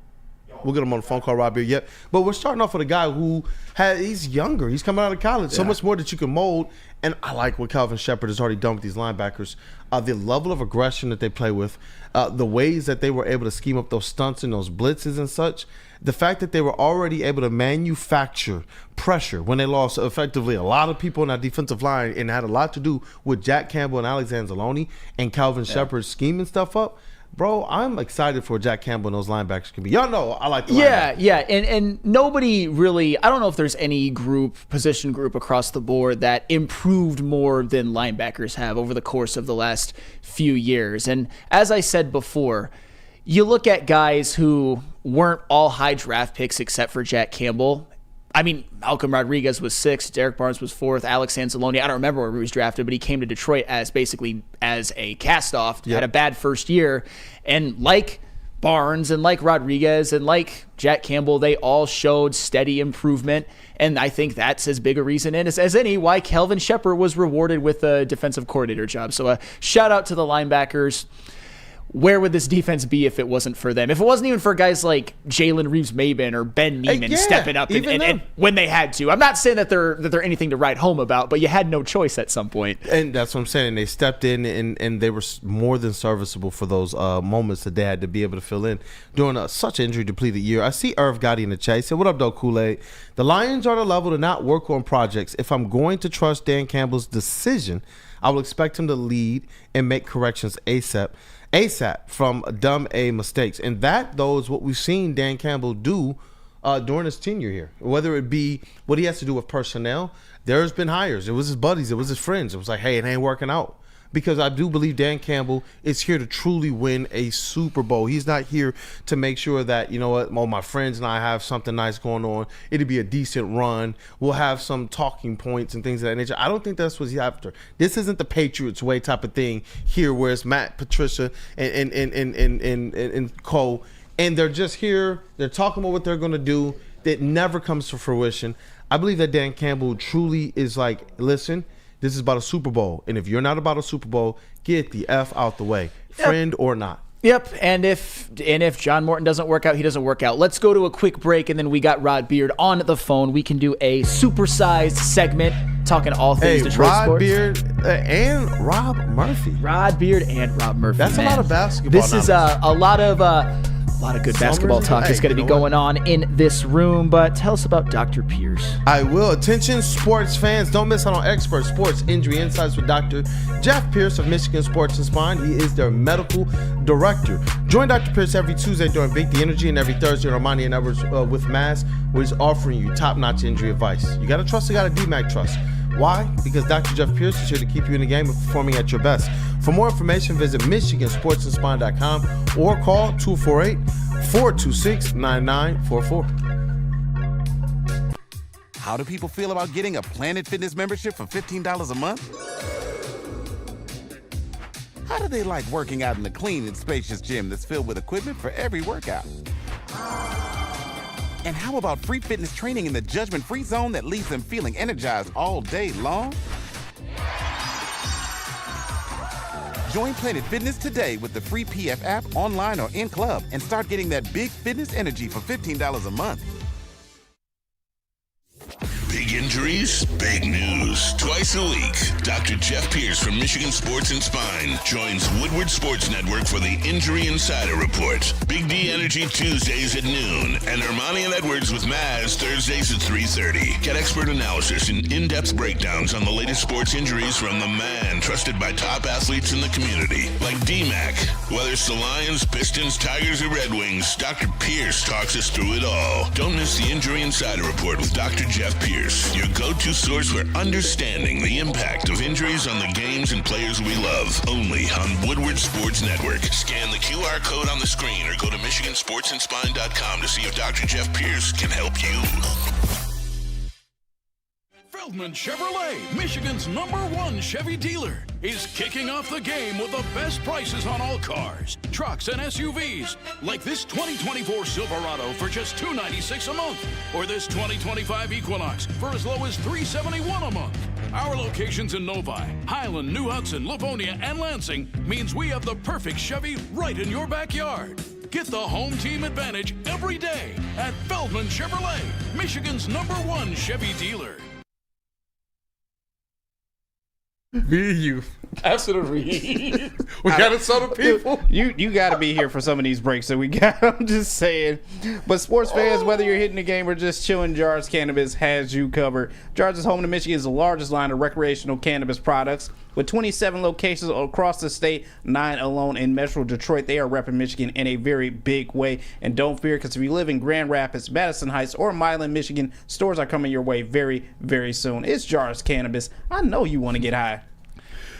Duval. Oh, Shout out to boy. the Jaguars. And you know what? We do that to highlight this, man. It matters. It matters the level of person that's taking over your organization. I want to know that that person is in that locker room being able to serve and hold weight just like Dan Campbell. You talk about first press conferences. Let's see if people are going to take that first press conference by the Jags and start to slice that up and diss that into oblivion. I still don't hear enough people say I'm sorry to Dan Campbell. I don't. That's fair. I don't, man. Yeah. But I'll tell you what. How do you think Trevor Lawrence? What do you think he thought when he saw that? he went from we might get Ben Johnson to Duval. Right. Like, oh boy, that still makes me feel uncomfortable. I feel uncomfortable for you, brother. Yeah. Goodness. It's Let's get the legend Rod Beard. Notice will drum be roll. more aura, Rod Beard. Right. Let's get it going, boy. Hey, yo! Shout out and welcome to the legend Detroit News, Rod Beard, brother. As always, it's great to have you on the show. We will get the video stuff figured out, but glad to have you on the Feldman Open Lines. What up, though, Rod Beard? What up, though, man? I'll start with the Lions stuff. And with John Morton, he doesn't hold the only set of keys. When you buy a car, you got 2 sets of keys. Dan Campbell has on a headset. He can say, hey, we're running the ball here. We're going for it on 4th down here. People don't forget, Ben Johnson is not the cat that was saying we're going for it on 4th down or we're calling this play. He ran the offense, but he didn't conceive the offense. And that's the big difference here, that John Morton is just going to be a guy who does it, but he is not the engine that drives that offense. Yeah, definitely, and that was kind of the notion that we were trying to convey as well, is that Dan Campbell is that guy. Rod, you were really the first person who I heard put that on wax within media, and since that time, I think you said it either last week or the week before, since that time, I've seen that narrative just explode across social media. I know NBC Sports in their NFL football crew, they even said that too. They said, you guys got to understand something. As good and as innovative as Ben Johnson is, he was called effectively to innovate on top of the foundational offense that is Dan Campbell's. That this is something that goes back to more or less Sean Payton, and that, you know, it's interesting now to see a lot of other people now starting to tip the cap, because for most of the season, I started to hear people say things like, well, Dan Campbell not calling the plays. What type of coach is he? We're gonna learn now from, you know, other little chirpers. So it's cool to see a lot of people who are actually ball knowers and locked in are actually giving Dan Campbell his props for being a really good coach and not just a rah-rah guy. But Rod, any other comments on the Lions before we get into Rod's thoughts on the Pistons at the halfway mark, just beyond it? I gotta have your take on the Pistons at the halfway mark effectively. They're far away more than we thought that they would be, that they are contending for this 6-8, and it's day by day. They go from the 6 spot, 8 spot, whatever it is. But again, they are holding their water. That is what is important here. That this is. When was the last time you had a 3-game losing streak, a 4-game losing streak? You don't see that. They are doing what they need to do to stay in contention, and that is growth. That's the biggest piece of this season, is that you don't have the bottom falling out, and you don't have these lulls like you did last year. Yeah, definitely. Hey, mate, Rod, they just put some type of music on over in Lady Jane's or something, man. It's like the mood is just it's just set right now. But yeah, Rod, when I look at this Detroit Pistons team, obviously I know us on this platform with the Woodward Pistons podcast for the last 3 years, we've always said, hey, at that 30-game mark, we're going to assess what this team is. And at that 30-game mark, we knew this is a play-in team. A lot of us called for that before the season, no matter what we thought the win totals would be. But this is approaching the scenario where we said if everything goes right, you know what, go ahead and snag that 6th seed. And they're saying this. Malik Beasley had a pretty in-depth interview, and I know Hoops Hype was able to put that out as well. So shout out to them, where he talked about, listen, we want the playoffs. He said he wanted Detroit. He knows what the city is. He could see something here before he got here. He said he's not trying to waste his career. So this wasn't just just because it's Detroit and he has connections here, or just because I have an opportunity to get, more attempts to be able to run up his value. He's like, Detroit's where he wants to be. Trajan Langdon and him have already started those types of discussions on what it would look like. But ultimately, it was about that grit and that grind, and that he said this team wanting to make the playoffs, this organization wanting to make the playoffs. He said those things really, really mattered to him. And I think overall, that's something that we see this squad going after. Even Cade Cunningham. So as we see her at the halfway mark, it's almost like you have to redo these expectations. We talked about, can they be better than 5 teams? And we said, it's going to be, we think they can, but it's going to be tough. Now you're looking at some of those other teams where you talk about 6 or 7 teams in total. All these guys are in dysfunction, man. Whether it's injuries, whether it's trades, they're in dysfunction, while the Detroit Pistons, they're not perfect. But we see them, even despite some of their dysfunction and the injury to Jaden Ivey, being able to play really above expectations to the point that they're setting new ones now. But Kool-Aid, free agents don't want to come here. Yeah. Right. Free agents don't want to come here. Remember that? Yep. You can't get free agents to come to Detroit. Not a good one. Malik Beasley is good. He could be on that list of 6 man of the year. Tobias Harris, you can't get him to want to come here. Tim Hardaway, they're not coming here. It's not high-level elite free agents, but you have something to build on, and those 3 guys have been an integral part of the improvement this year, along with Cade, obviously, and Isaiah Stewart, a couple other guys. But it is certainly, and everything has not gone right. Jaden Ivey is done for presumably the rest of the year. Yeah. So they still persevered through all of these difficulties and through what we said the chemistry was the most important thing, and they've kind of figured a lot of that stuff out, that Malik Beasley is that guy. You don't have to start him in order for him to be effective. You lost Asar Thompson for a good part of the beginning of the year where he wasn't quite ready to come back. Now he's come back and he's joined the starting lineup. Simone Fontecchio, not quite what you thought when you re-signed him, but all of this stuff is kind of coming together and working. You give all the credit in the world to Trajan Langdon and the J.B. Bicker staff for making this thing work and making this a cohesive unit. Hey, you know what, Rod? You're preaching over there, man, right now. And you know, we also got Rob Murphy in the building. He's gonna take part in our Swish or Brick, our Swish or Break segment. But I know Flannel Sam, you got a comment as well before we get into that. I was just going to say, with the fact that they're on this road trip and they haven't looked so good in the last couple of games, I think you could chalk some of that up to playing a Cleveland team that was due. What's your level of concern for the Pistons in terms of potentially not making the play-in at this point? Low level of concern, because if you look at their strength of schedule, now on this road trip, they're finishing up with some of their harder teams that they played at Orlando, they played at Cleveland. You weren't going into Cleveland and winning that. I mean, that's as well as Cleveland has played and knocking off and playing some tough games against some of the top teams in the league. You weren't going in there and getting that, but you played them tough. And that's, again, you have not seen the 30-point, 40-point loss that you did last year. That's the progress that they've made that I think is encouraging for fans, is that all of these games have been watchable. There haven't been ones where you turned it off in the first quarter or the second quarter and just felt like they didn't have a shot. Yep. And that's the thing, too. That Cleveland game, that was the recipe for disaster for the Pistons, because Cleveland was also on a 3-game losing streak, had just kind of lost the number 1 seed in the East, and everything was set up for them to go out there and win. And you could tell at home they were comfortable. They played Donovan Mitchell, their stars, played very efficient, though the team didn't shoot the best. But there were still some good things about Detroit. What I'm looking at with this team right now is their resiliency, their ability to bounce back. We talked about with the Lions, are they going to lose back-to-back games? They just don't. With the Pistons, after you lose a game or two, you said it best, Rod, are they a team that can bounce back and show some character? And after each time they've lost a game or two here and there, they've actually gone on to make a run right after that and move up the standings even more. We're talking about a team right now that, like you said, has continued to kind of flutter between 6th and 8th seed. They had an opportunity to get to 5th seed if they would have won these last couple games. But these are the ones that J.B. Bickerstaff said that they are learning from right now. And these are pressure-packed. As they learn through these and they continue to win, they give themselves more than an opportunity to just be kind of first-round sacrifice, but they give themselves an opportunity to go in there and really have a chance to win some games. And I do think it comes down to some consistency, as well as some of the things that we're going to talk about in our Swish or Brick segment today. You ready to jump into that, Rod Beard? Swish or break time. Swisher break time. KG. Yes, DJ sir. KG. Let's get the music going, man. I got you. Y'all know what this is.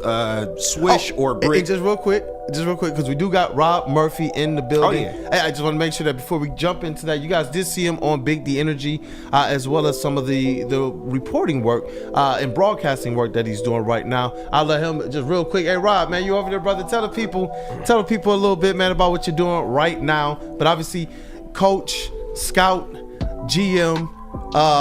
Hey.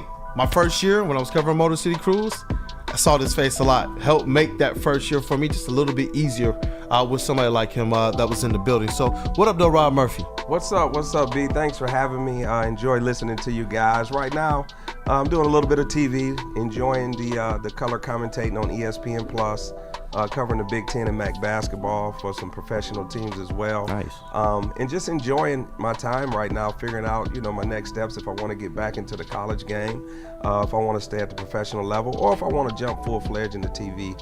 But more importantly, I'm enjoying life right now and things are well. Hey, things are well. Hey, it's good to have you in the building again.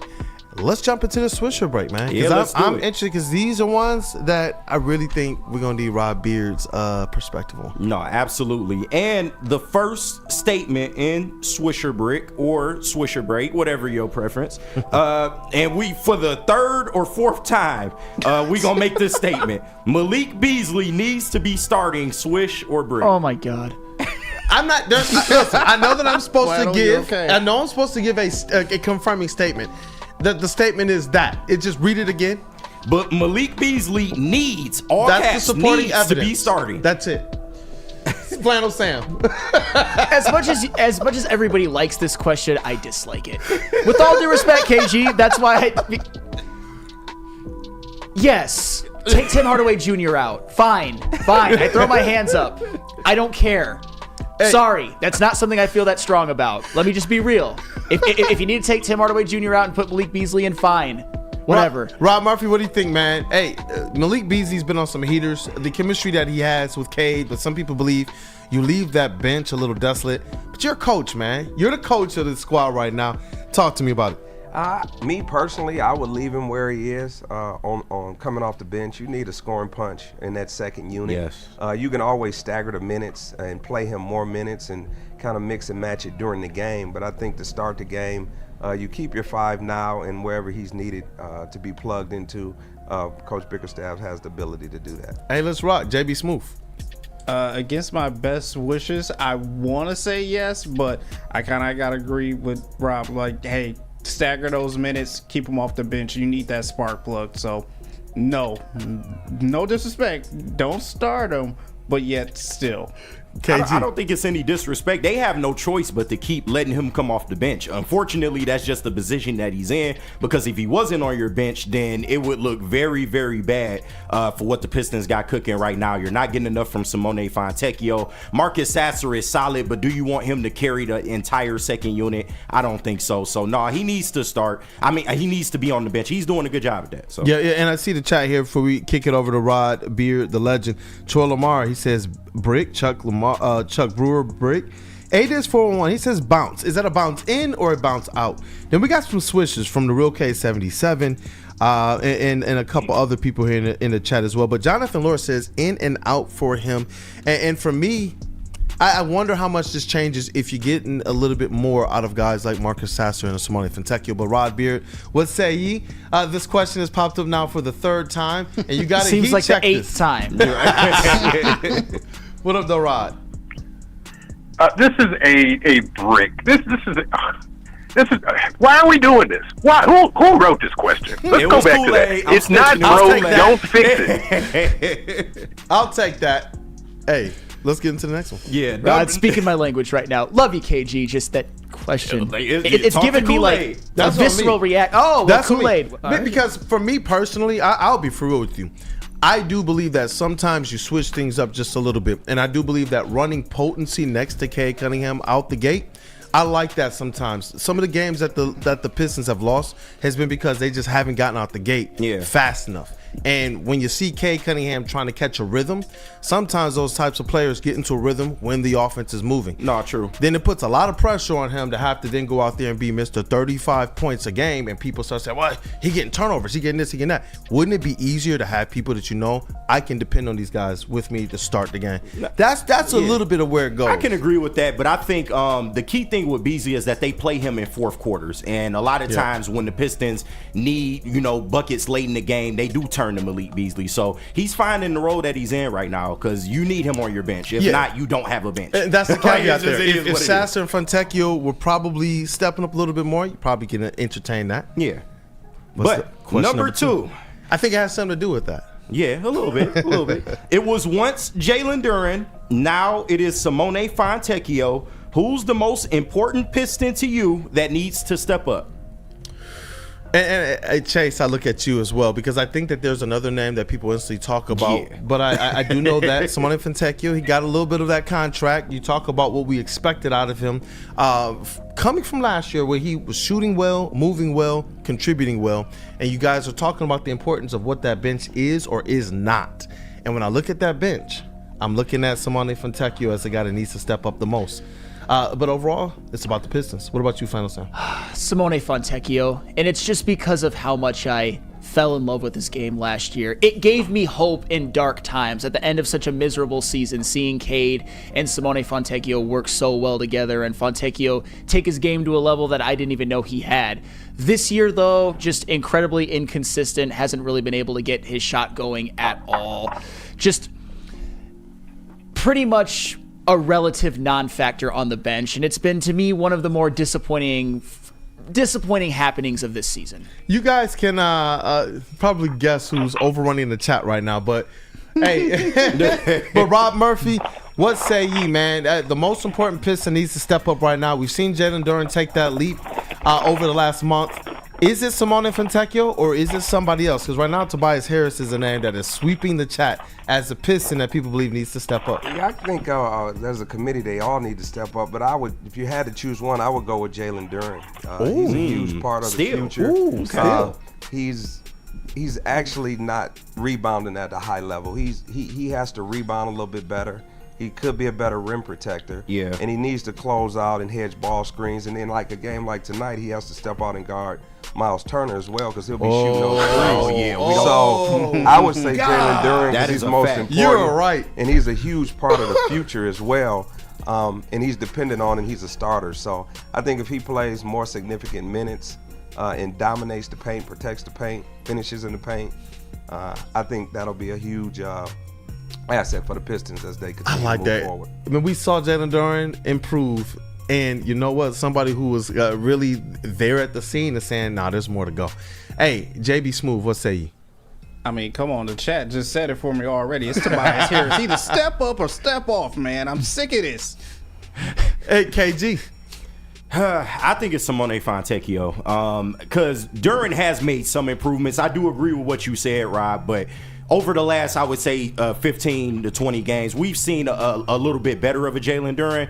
But Simone Fontecchio, and once again, if you don't have Malik Beasley cooking from three off of that bench, who else are you turning to? I feel like if you were to get more out of him, that would take a lot more pressure off of a Cade Cunningham. You can, leave him on the bench for longer, bring his usage rate down. But he has just not been able to find his shot at all. And you can tell, like, his confidence is just not what it used to be. You can almost see it in his body language at times, and I'm just not liking what he's been able to do on After the second Rod unit. gives his answer, I do. There is a little tidbit of news that I want to be able to add contextually for this one as well. But Rod, what say ye? Is it Simone Fontecchio or someone else? It is someone else, and it scares me that the chat is agreeing with me, or I agree with the chat either way. But it's Tobias. I think he will take some of the pressure off the rest. Yes, Chase. You got a Tobias from Rod. He will take some of the pressure off the starters. He will propel them into that playoff stratosphere if they're going to get there. And it's just important for him to be at that level. If he can get up to 18, 20 points a game, then you're talking about a different team from that starting level and then finishing games too. Yeah, and I see you, QT, in the chat. You were alluding to some part of the news I was going to share as well. During the offseason, he says Fontecchio doesn't look near as athletic as last season or as quick, especially on defense. Sometimes he's looking less than he was last year. He was serviceable last year. But he says this, lingering injury. He did have foot surgery in the offseason. And shout out to Anthony Colombo via Pistons Talk as well. He's still dealing with that. There's still some after effects, and he's trying to get up to speed with that. That may play some role, and may not. But I am hearing that it's something that has bothered him up to this point. And he's had some games here and there where we're starting to see a little bit better consistency. Hopefully, with the All-Star break, when that body's able to kind of heal up, get a little bit of rest, that after the All-Star break, we see a little bit different Smiley Fontecchio. But should we take a quick one and then come back, or do you want him to go into question 3? Because there's several names on here, and we'll go quickly, Swish or Brick on the names, and we'll let Rod and Rob be the ones to expand. Let's keep on going. Let's rock. Let's keep going. I do have one to interject in between that, and it kind of leads into the last one. Let's go. Hey, Rod Beard, do you have you got a few more minutes? And if we go quick, I can do it. Let's rock. Let's go quick. All right. So, number 3, the Pistons need a forward more than they need another guard. Swish or Brick? Oh. You know what, man? I'm gonna make the confirming statement for it. I think differently, but I know you do. That's why I asked. Yeah. But you heard some of the things that Rob Murphy was talking about as it relates to what you want to see with Jalen Duren stepping up. And in the games that we see the Pistons winning and controlling things, and the defense efficiency is high, is when we see Jalen Duren and Isaiah Stewart at their best. But you do need more. They need a little bit more size.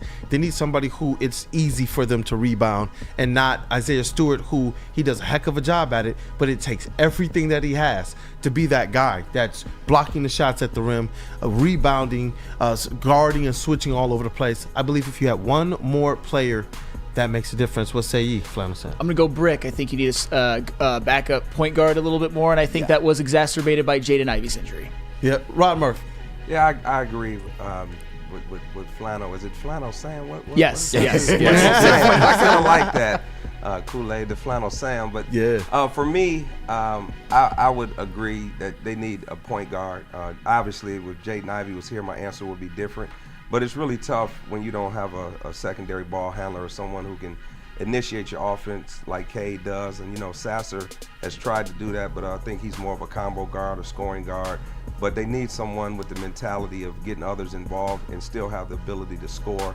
So I would go with a backup point guard or another ball handler. Yes, backup facilitator, man. JB Smooth. We've been saying this all the time. This is Brick for me. We need a guard, and we need one ASAP. So somebody do something. Yeah, it's too bad we don't have Chase on, because I know what his answer would be. Yeah. But this is a Brick for me. I think we need a backup facilitator in the worst way. So. Yeah. Hey, Rod Beard, what say ye? I'm going to agree with the coach and the front office guy. Rob Murphy knows a lot more basketball than I do.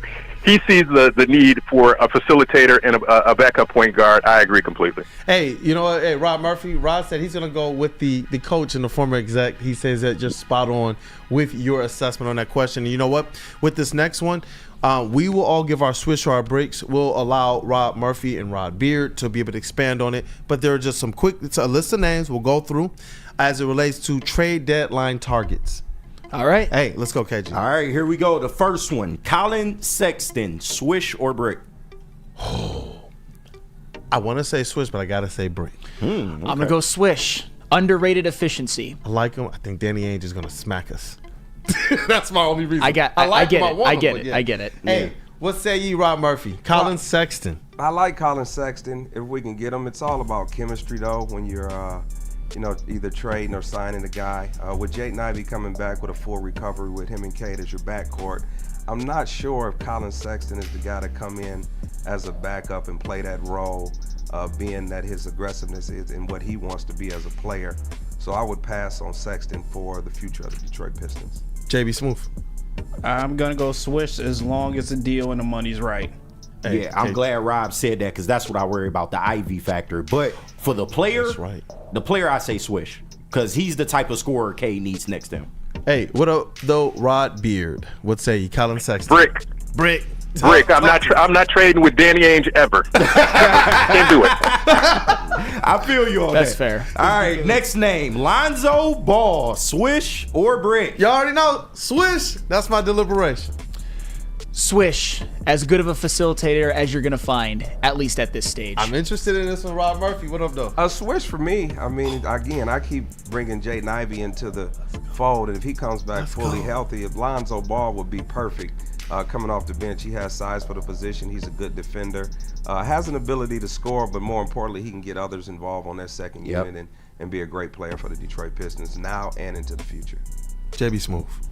A nervous Swish. But nervous Swish. Nah, this is definitely a Swish. It's no risk, really. You probably get draft capital for taking them, so Swish. Hey, Rod Beard. This is a bank-in Swish. I need to look at these X-rays and make sure that his health is good. But otherwise, yes. Hey, let's rock, KG. All right. We got a couple more names. We'll save the others for next week. Yeah, let me. I'm gonna skip to some particular names on this list. CJ McCollum, Swish or Brick? I'm going to go Brick. Yeah. Final Sam. Swish. He's too good. I hate to be that simplistic, but like surface level, I would say Swish. Hey, Rod Murphy. What up, though, Rod Murphy? Yeah, I would go Swish with this. At this stage of his career, being a veteran in the locker room, a really good guy who's shown he can be a leader, has the ability to score, would probably accept coming off the bench and allowing Cade and Ivy to continue to grow. If you can get a guy like that for the right price, that's an automatic Swish for me. You know, that definitely convinces me, actually. If you can convince if he's that type of guy, then I'm just like, you know what, dope. JB Smooth. I mean, this is easy. Swish. I got to agree with Flannel. He's just too good. Yeah, me and Rob Murphy on the same accord. Yes, he's a scorer that you can allow to be on your bench, and it doesn't interfere with what Cade and Ivy got going on. Hey, Rod Beard. Chemistry-wise, he fits. That contract scares me if you can get the right price. Again, you agree with Rob Murphy on this. He knows his basketball stuff. Yes, Absolutely. Yes, sir. Right. And Last name? The last one, a name that you like, Zach LaVine, Swish or Brick? If this was last year, I would have definitely ran to the table and said, pick. This year, the mojo's different. We see this team already as a top 6 team.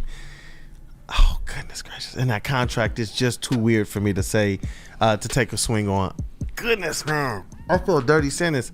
I'm going to have to say Say it. I got Say it. You know what? Swish, man. Swish on Zach LaVine. Here you go. Swish on Zach LaVine. Let's go, man. That man is putting up a tear right now. Do y'all see what he is doing right now? My philosophy on having him with the Cade Cunningham has not changed from last year to 2 years before, but goodness, it's that contract that scares me. That makes me want to say Brick. Oh. Swish. Let's go. Join me in the He's having an all-star season. He has no place in Chicago right now. They're a dumpster fire. I know he cost a lot, but I would crucify me for this all you want. If you give me Zach LaVine, I wouldn't cry at letting Ivy walk. Oh. Chase looked up so quick. Rob Murphy, I need your take on this one, bro. I would say Swish. If you can get a backcourt of Cade Cunningham and Zach LaVine, that's kind of hard to pass up. I wouldn't give up Ivy for him, but if you can also play Cade, Ivy, and Zach LaVine on the court at the same time. That would be what I would want, though. Yeah, you're really good with that athleticism and that type of dynamic scoring in your backcourt and the ability to make shots from the outside. You'll probably have the best backcourt and trio on the floor in the East for sure moving forward if you can get your hands on him and not give up too much. Rod, this sounds like one of our episodes from last year. Can I clarify before we go to JB Smooth? If you can have all 3 of them, I would be ecstatic. It's just with his contract, I'm saying I would. Yeah. I know people are going to cut this up and be like, Flannel wants to trade Jaden Ivey. Flannel hates Jaden Ivey. I know it's coming, but it's not true. JB Smooth, what up, though? This is one of the guys that I really wanted, but if this was last year, this would be 100% Swish, but I'm going with Brick on this one. I don't like the contract, so that's just me. It almost got me to say Brick, but I couldn't pass up. It's a Swish. What up, though, KG? Although this is something I feel they should have did in the previous offseason or maybe re-explore this offseason, I got to say Swish just for the player and the fit. That would be prolific if you can get a Zach LaVine and Cade Cunningham on the same. We've talked about it a lot on this show. Handle Woodward Pistons. Rod Beard, what say ye? Run back the tapes. We've been saying this for a couple of years now. This is a swish, swish, swish. The contract is scary, but now the price is going up because he's shown that he can play at an all-star level. Yeah. You should have bought low on this, and you'd be in heaven right now because if you're talking about Tim Hardaway isn't working in that spot, just insert Zach LaVine in that spot and see where you would be. Yo, that's a bar. Bar King? Confirm. Rod Beard, man, I know you gave us some overtime today. I appreciate your time, bro. Any last words before we wrap this? Hey, I appreciate Rob Murphy, man. I've been covering Rob Murphy since he was coaching in high school, and that man knows a ton of basketball stuff. So props to him. It definitely, Rod. Well, I'm gonna reach out to you, man. We got some stuff in the works, man. Some stuff in the works. So I'm gonna reach out to you. Thank you, Rod, as always, for your time, man. Thank you. Rob Murphy, Rob Beard was just giving you props, man. Because he doesn't have the headphones on. I know he's going to look at this later, but he was just giving you props for who you've been as a coach in this state and collegiately and just how you are able to affect even on the NBA level. Your conversations and relationships with scouts across the league as well as right here at home. So he was giving you your flowers, man. It's something we like to do on this show. I appreciate that, Rob. Rob's a great man. So I need to connect with him pretty soon as well. But thank you, Rod. I couldn't hear you, but I know you, with your experience, all your takes are great. And I look forward to maybe getting together and working with you in the future as well. Now that I'm on this side of things, if I continue to go, I would love to get with you and Kool-Aid and continue to build something special right here in the Motor City. Yes. Oh, that's the word. That's happening. Bro, that's happening. Let's get to this next segment. Rod thanks, Beard, Rod. Sports Editor-in-Chief from the Detroit News. Thank you, brother. Thank you for the overtime. Rod. Thanks, Rod. All right, guys. Have a good show. Yes, sir. Yes, sir. Hey, you know what? Let me tell you guys about do we got to talk about jars, huh? No, we already did. So Sabbath Coffee then. Yep. The ultimate wake and bake combo, okay? Fuel your Lions and Detroit sports fandom with the perfect cup and become a subscriber of Sabbath Coffee Roasters. Whether you're gearing up for a big game or savoring a quiet morning, Sabbath Coffee Roasters has you covered with fresh, locally roasted specialty coffee delivered right to your door. Head to www.sabbathcoffeeroasters.com. Choose your favorite roast. Use code Woodward to get 25% off your first subscription order. Awaken and wine. Support local and enjoy game day right with Sabbath Coffee Roasters. Stop searching for a vehicle and start finding one. Les Stanford Chevrolet Cadillac makes it easy. We harness the power of multiple dealerships and own the biggest selection of GM brands in the area to get you the car you need. With the Les Stanford Group, you'll have access to 4 different dealerships, providing you with more makes, more models, and more choices. We're connected to more than 1,000 vehicles. And with so many high-quality CPO vehicles available, you'll find new car quality at pre-owned prices. You can start and end your search at lesstanford.com today. Detroit has the best sports fans in the world. That's why they deserve the best sports coverage in the world. We are the Woodward Sports Network. Walk into any Lady Jane's Haircuts for Men today. Open 7 days a week. Sit back, relax, and enjoy precision haircut, scalp massage, hot leather neck shave, and hot towel treatment from one of our talented stylists. Step up your game this season and take advantage of our $20 haircut special. Scan the QR code and get your coupon today. Lady Jane's Haircuts for Men, the ultimate haircut experience. Open 7 days a week. Walk-ins always welcome. Lady Jane's Haircuts for Men, it's wicked awesome. A ton of fun, a ton of sports, and a ton of man meat. Welcome to the Woodward Heavyweights, live daily 5 to 7 p.m. on Woodward Sports.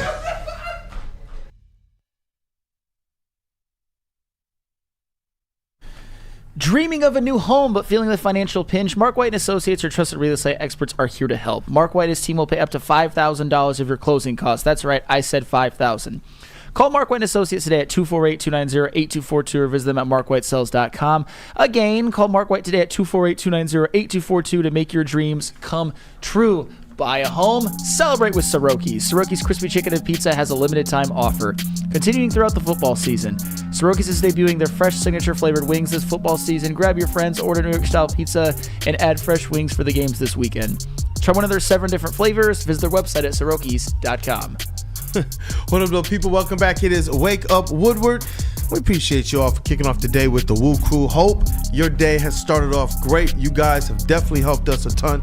Go ahead and smash that like button if you haven't gotten the opportunity to, especially for the legend Rod Beard and another one, Rob Murphy in the building. We got Summertime, Cavassier Chase. Shout out to that dude Justin and Matt Broder, our brother.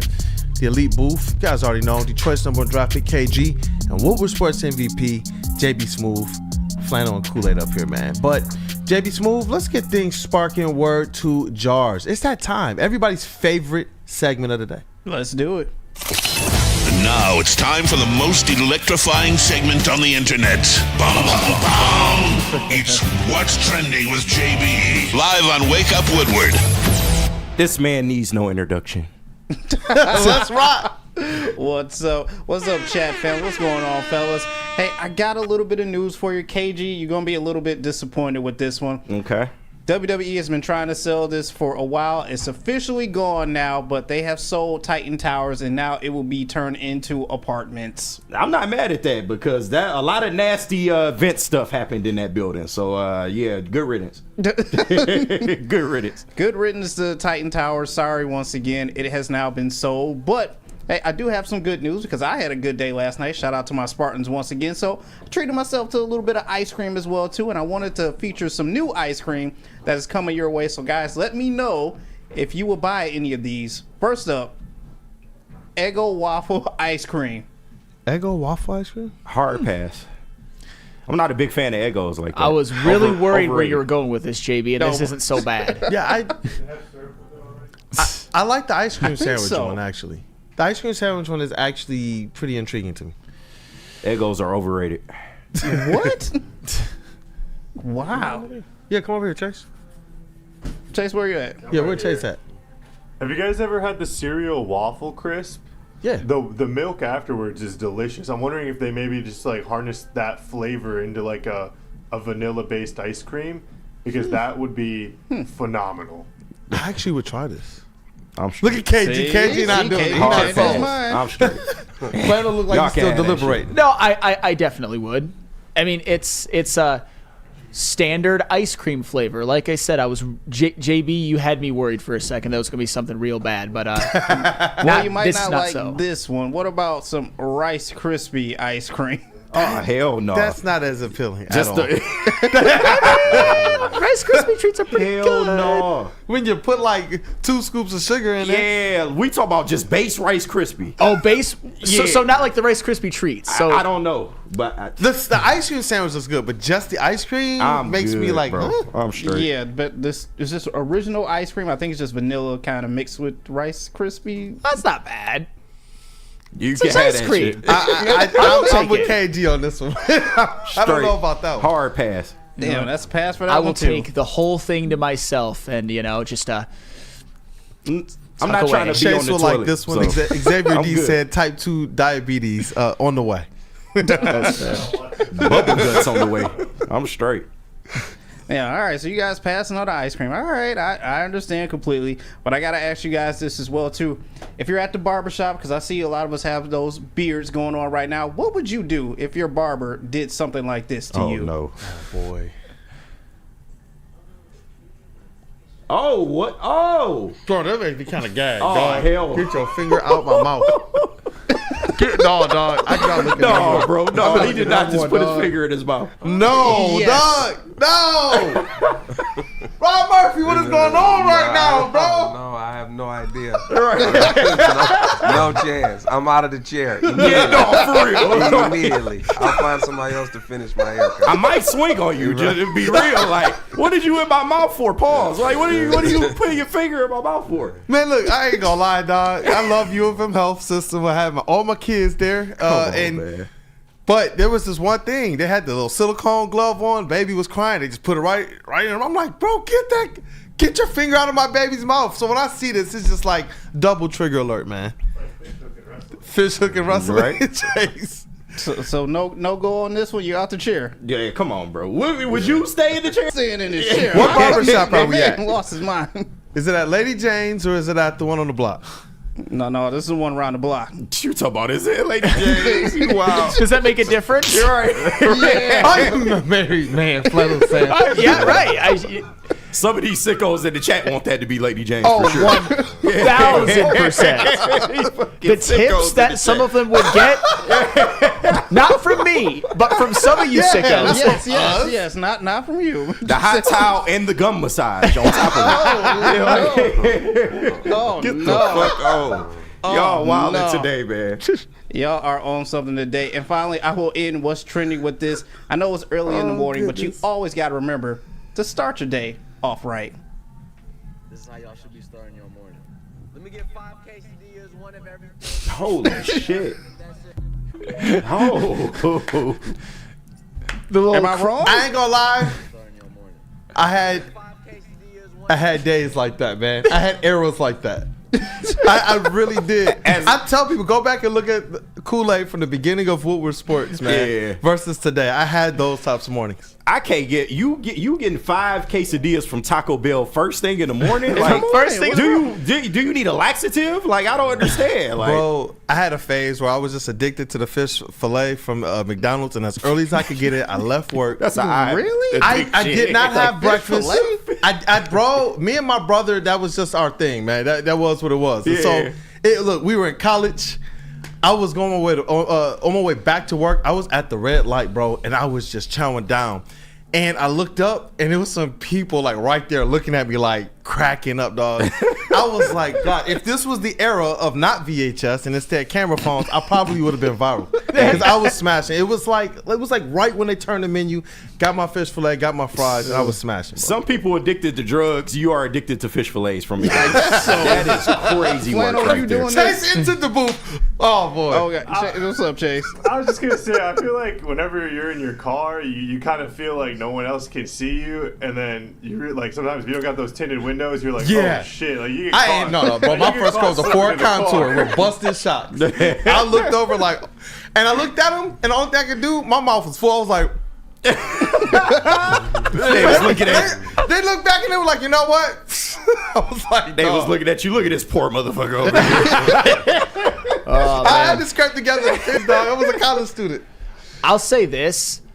If you actually go to the gym and then get Taco Bell afterwards or 5 quesadillas, then it's fine. You worked out. Honestly, the only thing preventing me from doing something like this is the fact that I don't even like spending 94 cents for a fountain drink across the street. I'm the cheapest person you'll ever meet. Man. So no. Tell me you don't love yourself without telling me. Like, what is your guilty breakfast though? What's the guilty breakfast? Guilty breakfast. What's the one that's just like you shouldn't have it, but I'm throwing down.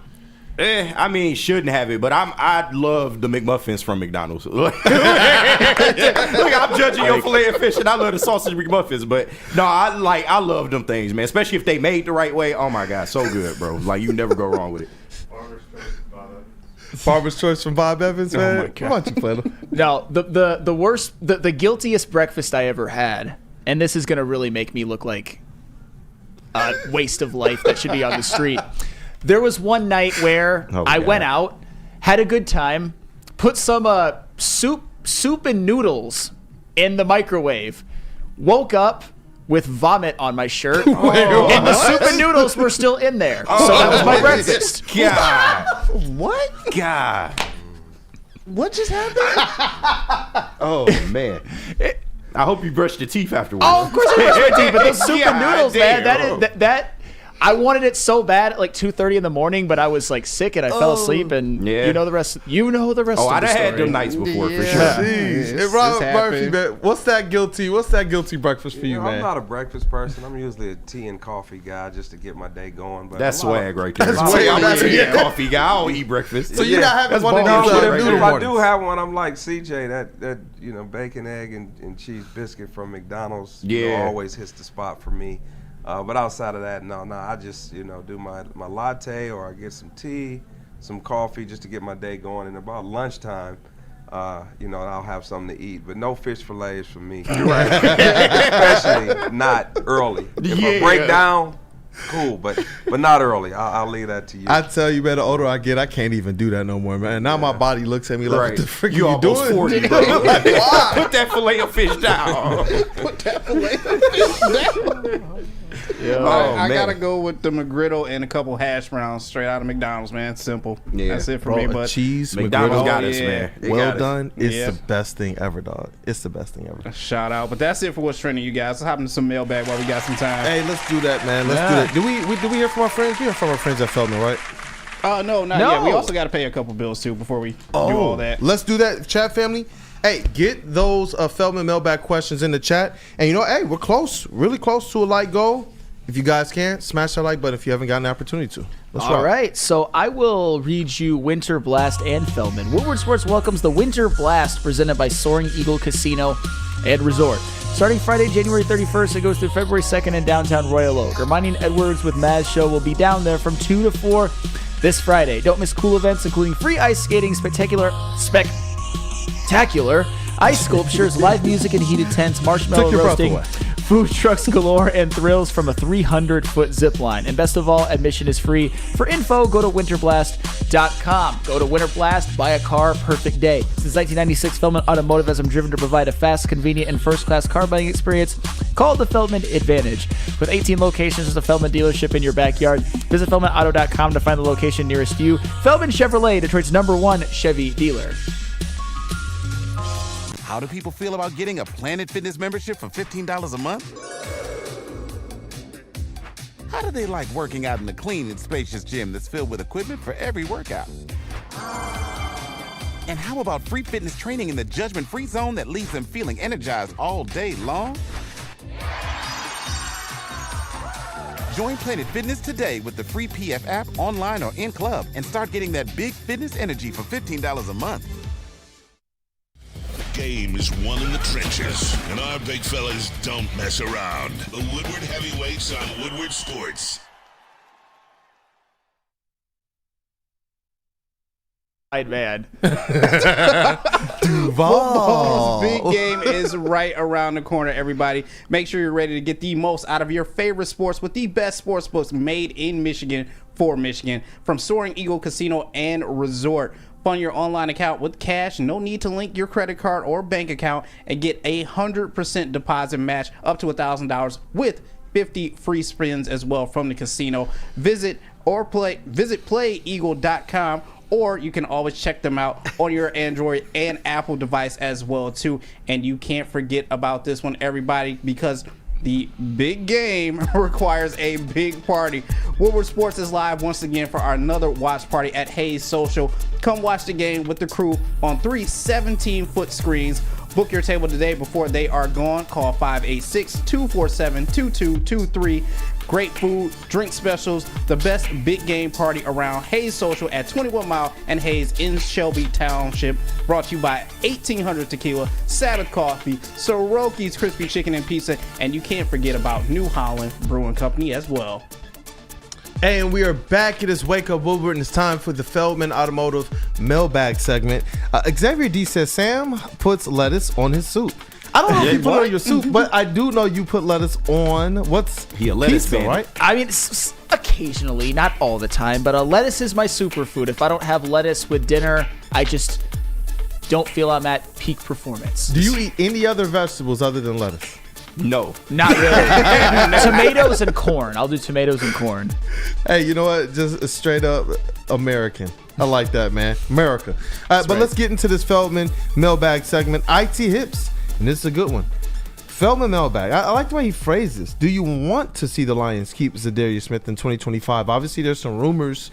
There's been people who said that he's a potential cut candidate. Nah. I don't think so. I don't think that's the reason why you bring him here. You put the Honolulu blue glasses on him and all that type of stuff, and you make all the fanfare just for that? He been on his Instagram too, like really repping the Lions, man. He had a picture of a ring saying this the ring before the Super Bowl ring, like, and it had the Lions logo on it. So, I think he's gonna be here, and this is what we've always wanted. We wanted Aiden Hutchinson to finally have a bookend edge rusher, and you have that in Zadarius Smith. And now people trying to run him out. Yeah, it's stupid, bro. I don't get it. People or is it Wheezy D313? Because I know Wheezy D313 heard the word Zadarius Smith and cut when it was just like. Right, going crazy. That's probably that's what you were doing, Weezy. But Rob, no. this is normal behavior from him. I know you looking like, what the hell? Zadarius Smith, I want to see him as a bookend for Hodge. So yes, keep him. Hey, definitely, man. And you know what? We got Rob Murphy in the building, so I think this one is very, very appropriate. If you could put on your scout hat right now, Rob. Yashawan Judah in the chat says, Feldman Mailbag, when will the Pistons play Clintman? He can't be worse than Tobias. And obviously that's the Pistons' second round pick. Second round pick. They did sign him for 4 years. He has a lot of tools that you like. But Rob, is that taking it a little too far? Yeah, I think that's taking it a little too far. A little for bit. Sure. Especially at this point in the season. You're 500. You have a chance to get to the playoffs. You definitely should be in the play-in game as long as there's no collapse. I think you continue to keep your chemistry the same with hopes that Tobias will continue to play better. And the committee of everyone continue to play collectively together to stay in this position that we're in right now. I think that was Chase's burner, by the way, who wrote that. But say what you want about Tobias, but Bobby Clintman hasn't played a minute in the NBA yet. He hasn't. Yeah. He's been impressing in G League. Absolutely. Put him on the bench, make him a bench piece, fine. But I don't think he's stealing any of Tobias's minutes. Nah, nope. The one that people are saying, there's even a question about people saying, well, let them take Simone Fontecchio's minutes. It's like, guys, just chill out. Let's let these guys, they're finally in a position, these young players, right? Ron Holland and these guys, and even Asar to a degree, where they can develop without all the pressure not being on them. Think about all the draft picks up until this season. It was always what we needed them to be as stars, and now we can just say, you know what?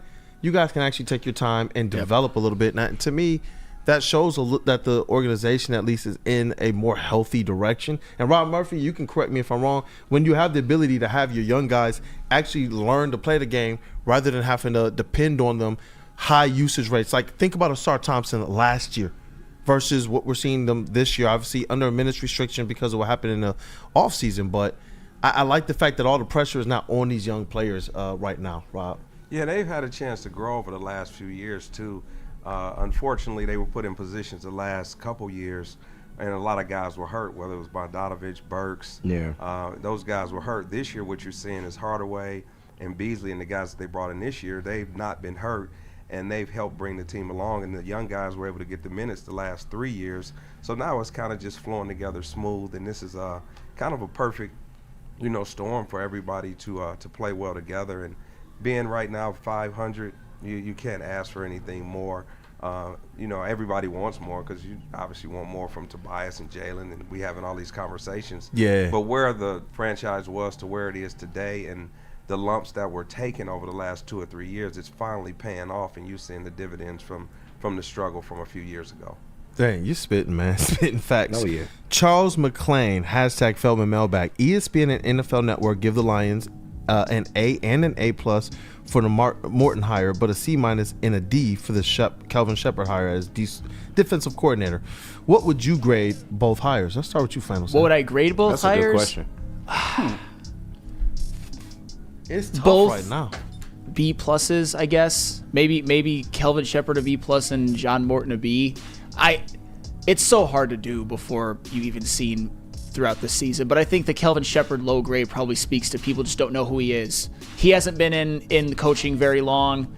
I think that's all that has to do with it. We as Lions fans, we know what Kelvin Shepherd can do. We know what the linebackers have done in their development under him, but I guess right now B's.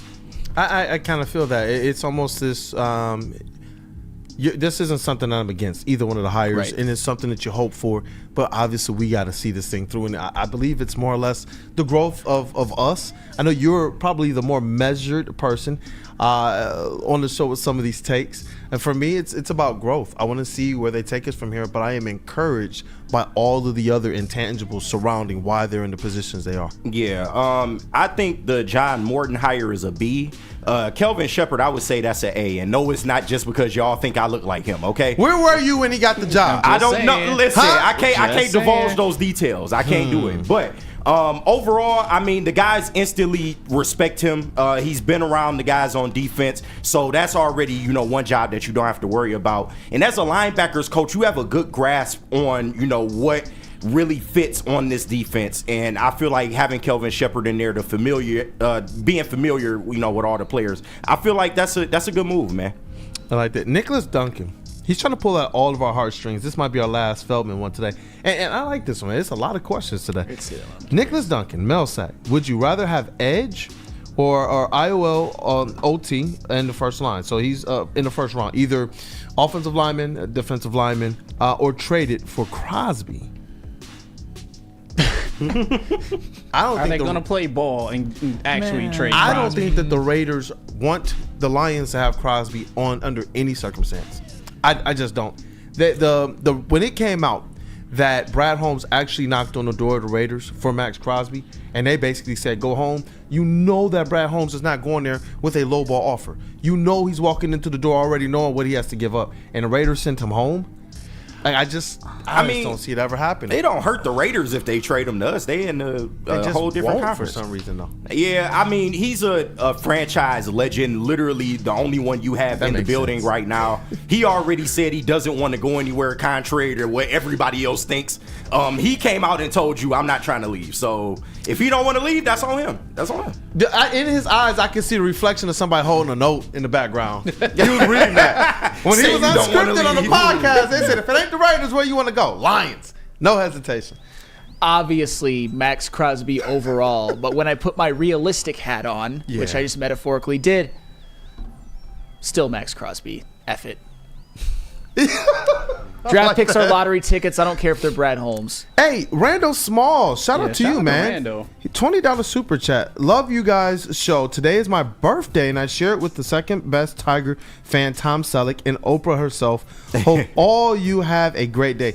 Randall Smalls, shout out. Straight up, Randall, thank man. you for your support, man. Yeah, That's happy birthday. Happy birthday, man. Happy birthday to you. Hey, happy birthday. Hey, shout out to you, Randall Smalls, man. It's just the relationship, man. As this continues to just develop and grow, you gave us a chance, Randall. We're gonna continue to. You're one of our OGs, man. We appreciate your inclusion in this chat, your comments, and holding us honest as well as the support, brother. And shout out to Tom Selleck, by the way, with a very underrated role as Richard on Friends. That's a deep cut right there. It's deep cut. You talk about stats. Hey, so it goes well beyond just sports. I love Friends. I love Richard.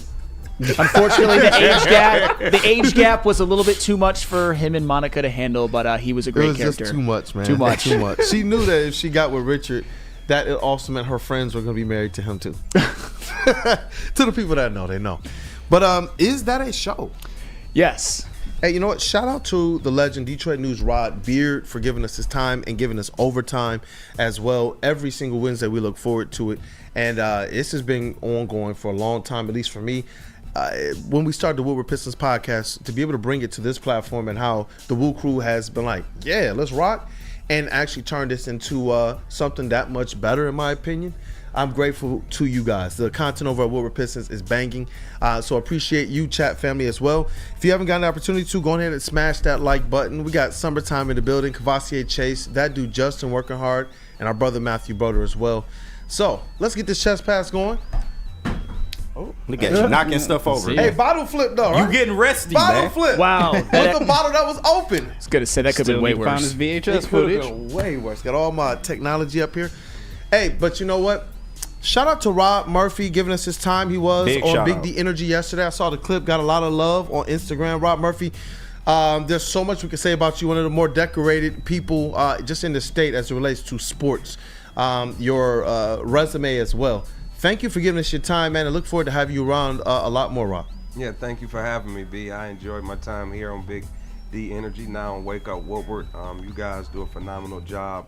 Obviously, I've known you, but it's good to meet Final Sam being there with CJ and just KG.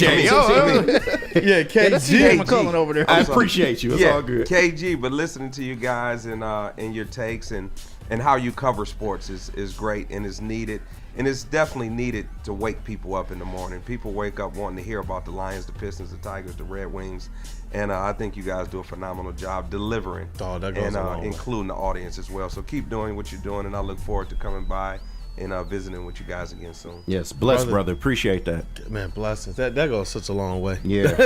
that goes such a long way. But we don't speak for Detroit, though, you know. Hey, you know what, man? This elite booth here, We got Detroit's #1 draft pick, KG, in the building, a.k.a. Black Hollywood Rookie of the Year, going for MVP. What up, though, brother? Y'all know what it is, man. Calvin Shepard. Yeah, I'm not Kelvin Shepard. Defensive coordinator. I'm not, man. I'm telling y'all, I'm going to bounce at camp time. Y'all keep pushing me that way. But, nah, shout out to everybody joining us today, man. We really appreciate y'all tapping in with us, man. Good, bad, or indifferent. Y'all always come in here and show love. We appreciate that, Rod Murphy. We really appreciate you being here with us today. Of course, shout out to the legend, Rod Beard, and my team, man. You know, we continue to do this week in, week out, bro. Y'all know what it is, man. Let's rock. JB Smooth, Woodward Sports MVP in the TD booth. What up, though, brother? Hey, another great show. Shout out to everyone in the chat for tapping in. Stay tuned in. We got a lot of shows today. I know it's going to be exciting. You got Big D Energy coming up, Ermanni and Edwards, and you can't forget about the heavyweights. I know they're pulling off something big tonight as well, too. They're going to be crazy. Shout out to all our guests showing up here as well. Rod, Rob, and Summer over here as well, too. And, hey, everybody, just have a good day today. Let's rock. Over here, Flannel Sam, the vet of the squad, the vet of the network, Red Wings correspondent, all sports knower. Flannel Sam, brother. Great show today. Oh, thank you. Great show to you as well, everybody in this room. And Pistons, go beat the Pacers tonight. Yes, please. Oh, we need that would make me so happy. So put up some points tonight, man. I'm sick of the Pacers chirping, bro. They've been chirping crazy, man. Y'all got to put an end to that tonight. The problem with the Pacers is that, like, they're having a down year. They are. They are. That's why I'm saying Tyrese Halliburton's went that way. The 6th seed is right there for them, but these types of games matter. When you match up with teams like Orlando Magic and Indiana Pacers, those are the ones that you want to win more time than not. And you just see the success that they've already had. They lost to Orlando Magic, but because of the success that the Pistons had, they still were ranked ahead of them. They had the tiebreaker. You want to be able to have that against the Indiana Pacers. And the chirping, I remember sitting in that press conference after, and we broke it down the next day. Jalen Duren was hot. JB Bickerstaff was hot. Yeah. They hot. And so it's like, yeah, I want to see them come out tonight and punch the Indiana Pacers in the nose. I'm going to continue to say this, and I know the records have to reflect eventually, but I believe the Detroit Pistons are a better team than the Indiana Pacers. I wish Jaden Ivey was healthy, but go out there and win the game. Yeah, please. Sheesh. Yep. Go out there and win. Hey, it's your boy Brandon, the AK Detroit Kool-Aid, your credential Pistons reporter and writer for the network. This has been Wake Up Woodward and Chat family. Thank you guys for the support. Thank you guys for hitting that like button. If you haven't gotten an opportunity to, definitely do it before you leave. Share the stream and stay tapped in with the rest of Woodward Sports today. We appreciate you guys, man. Have a blessed one.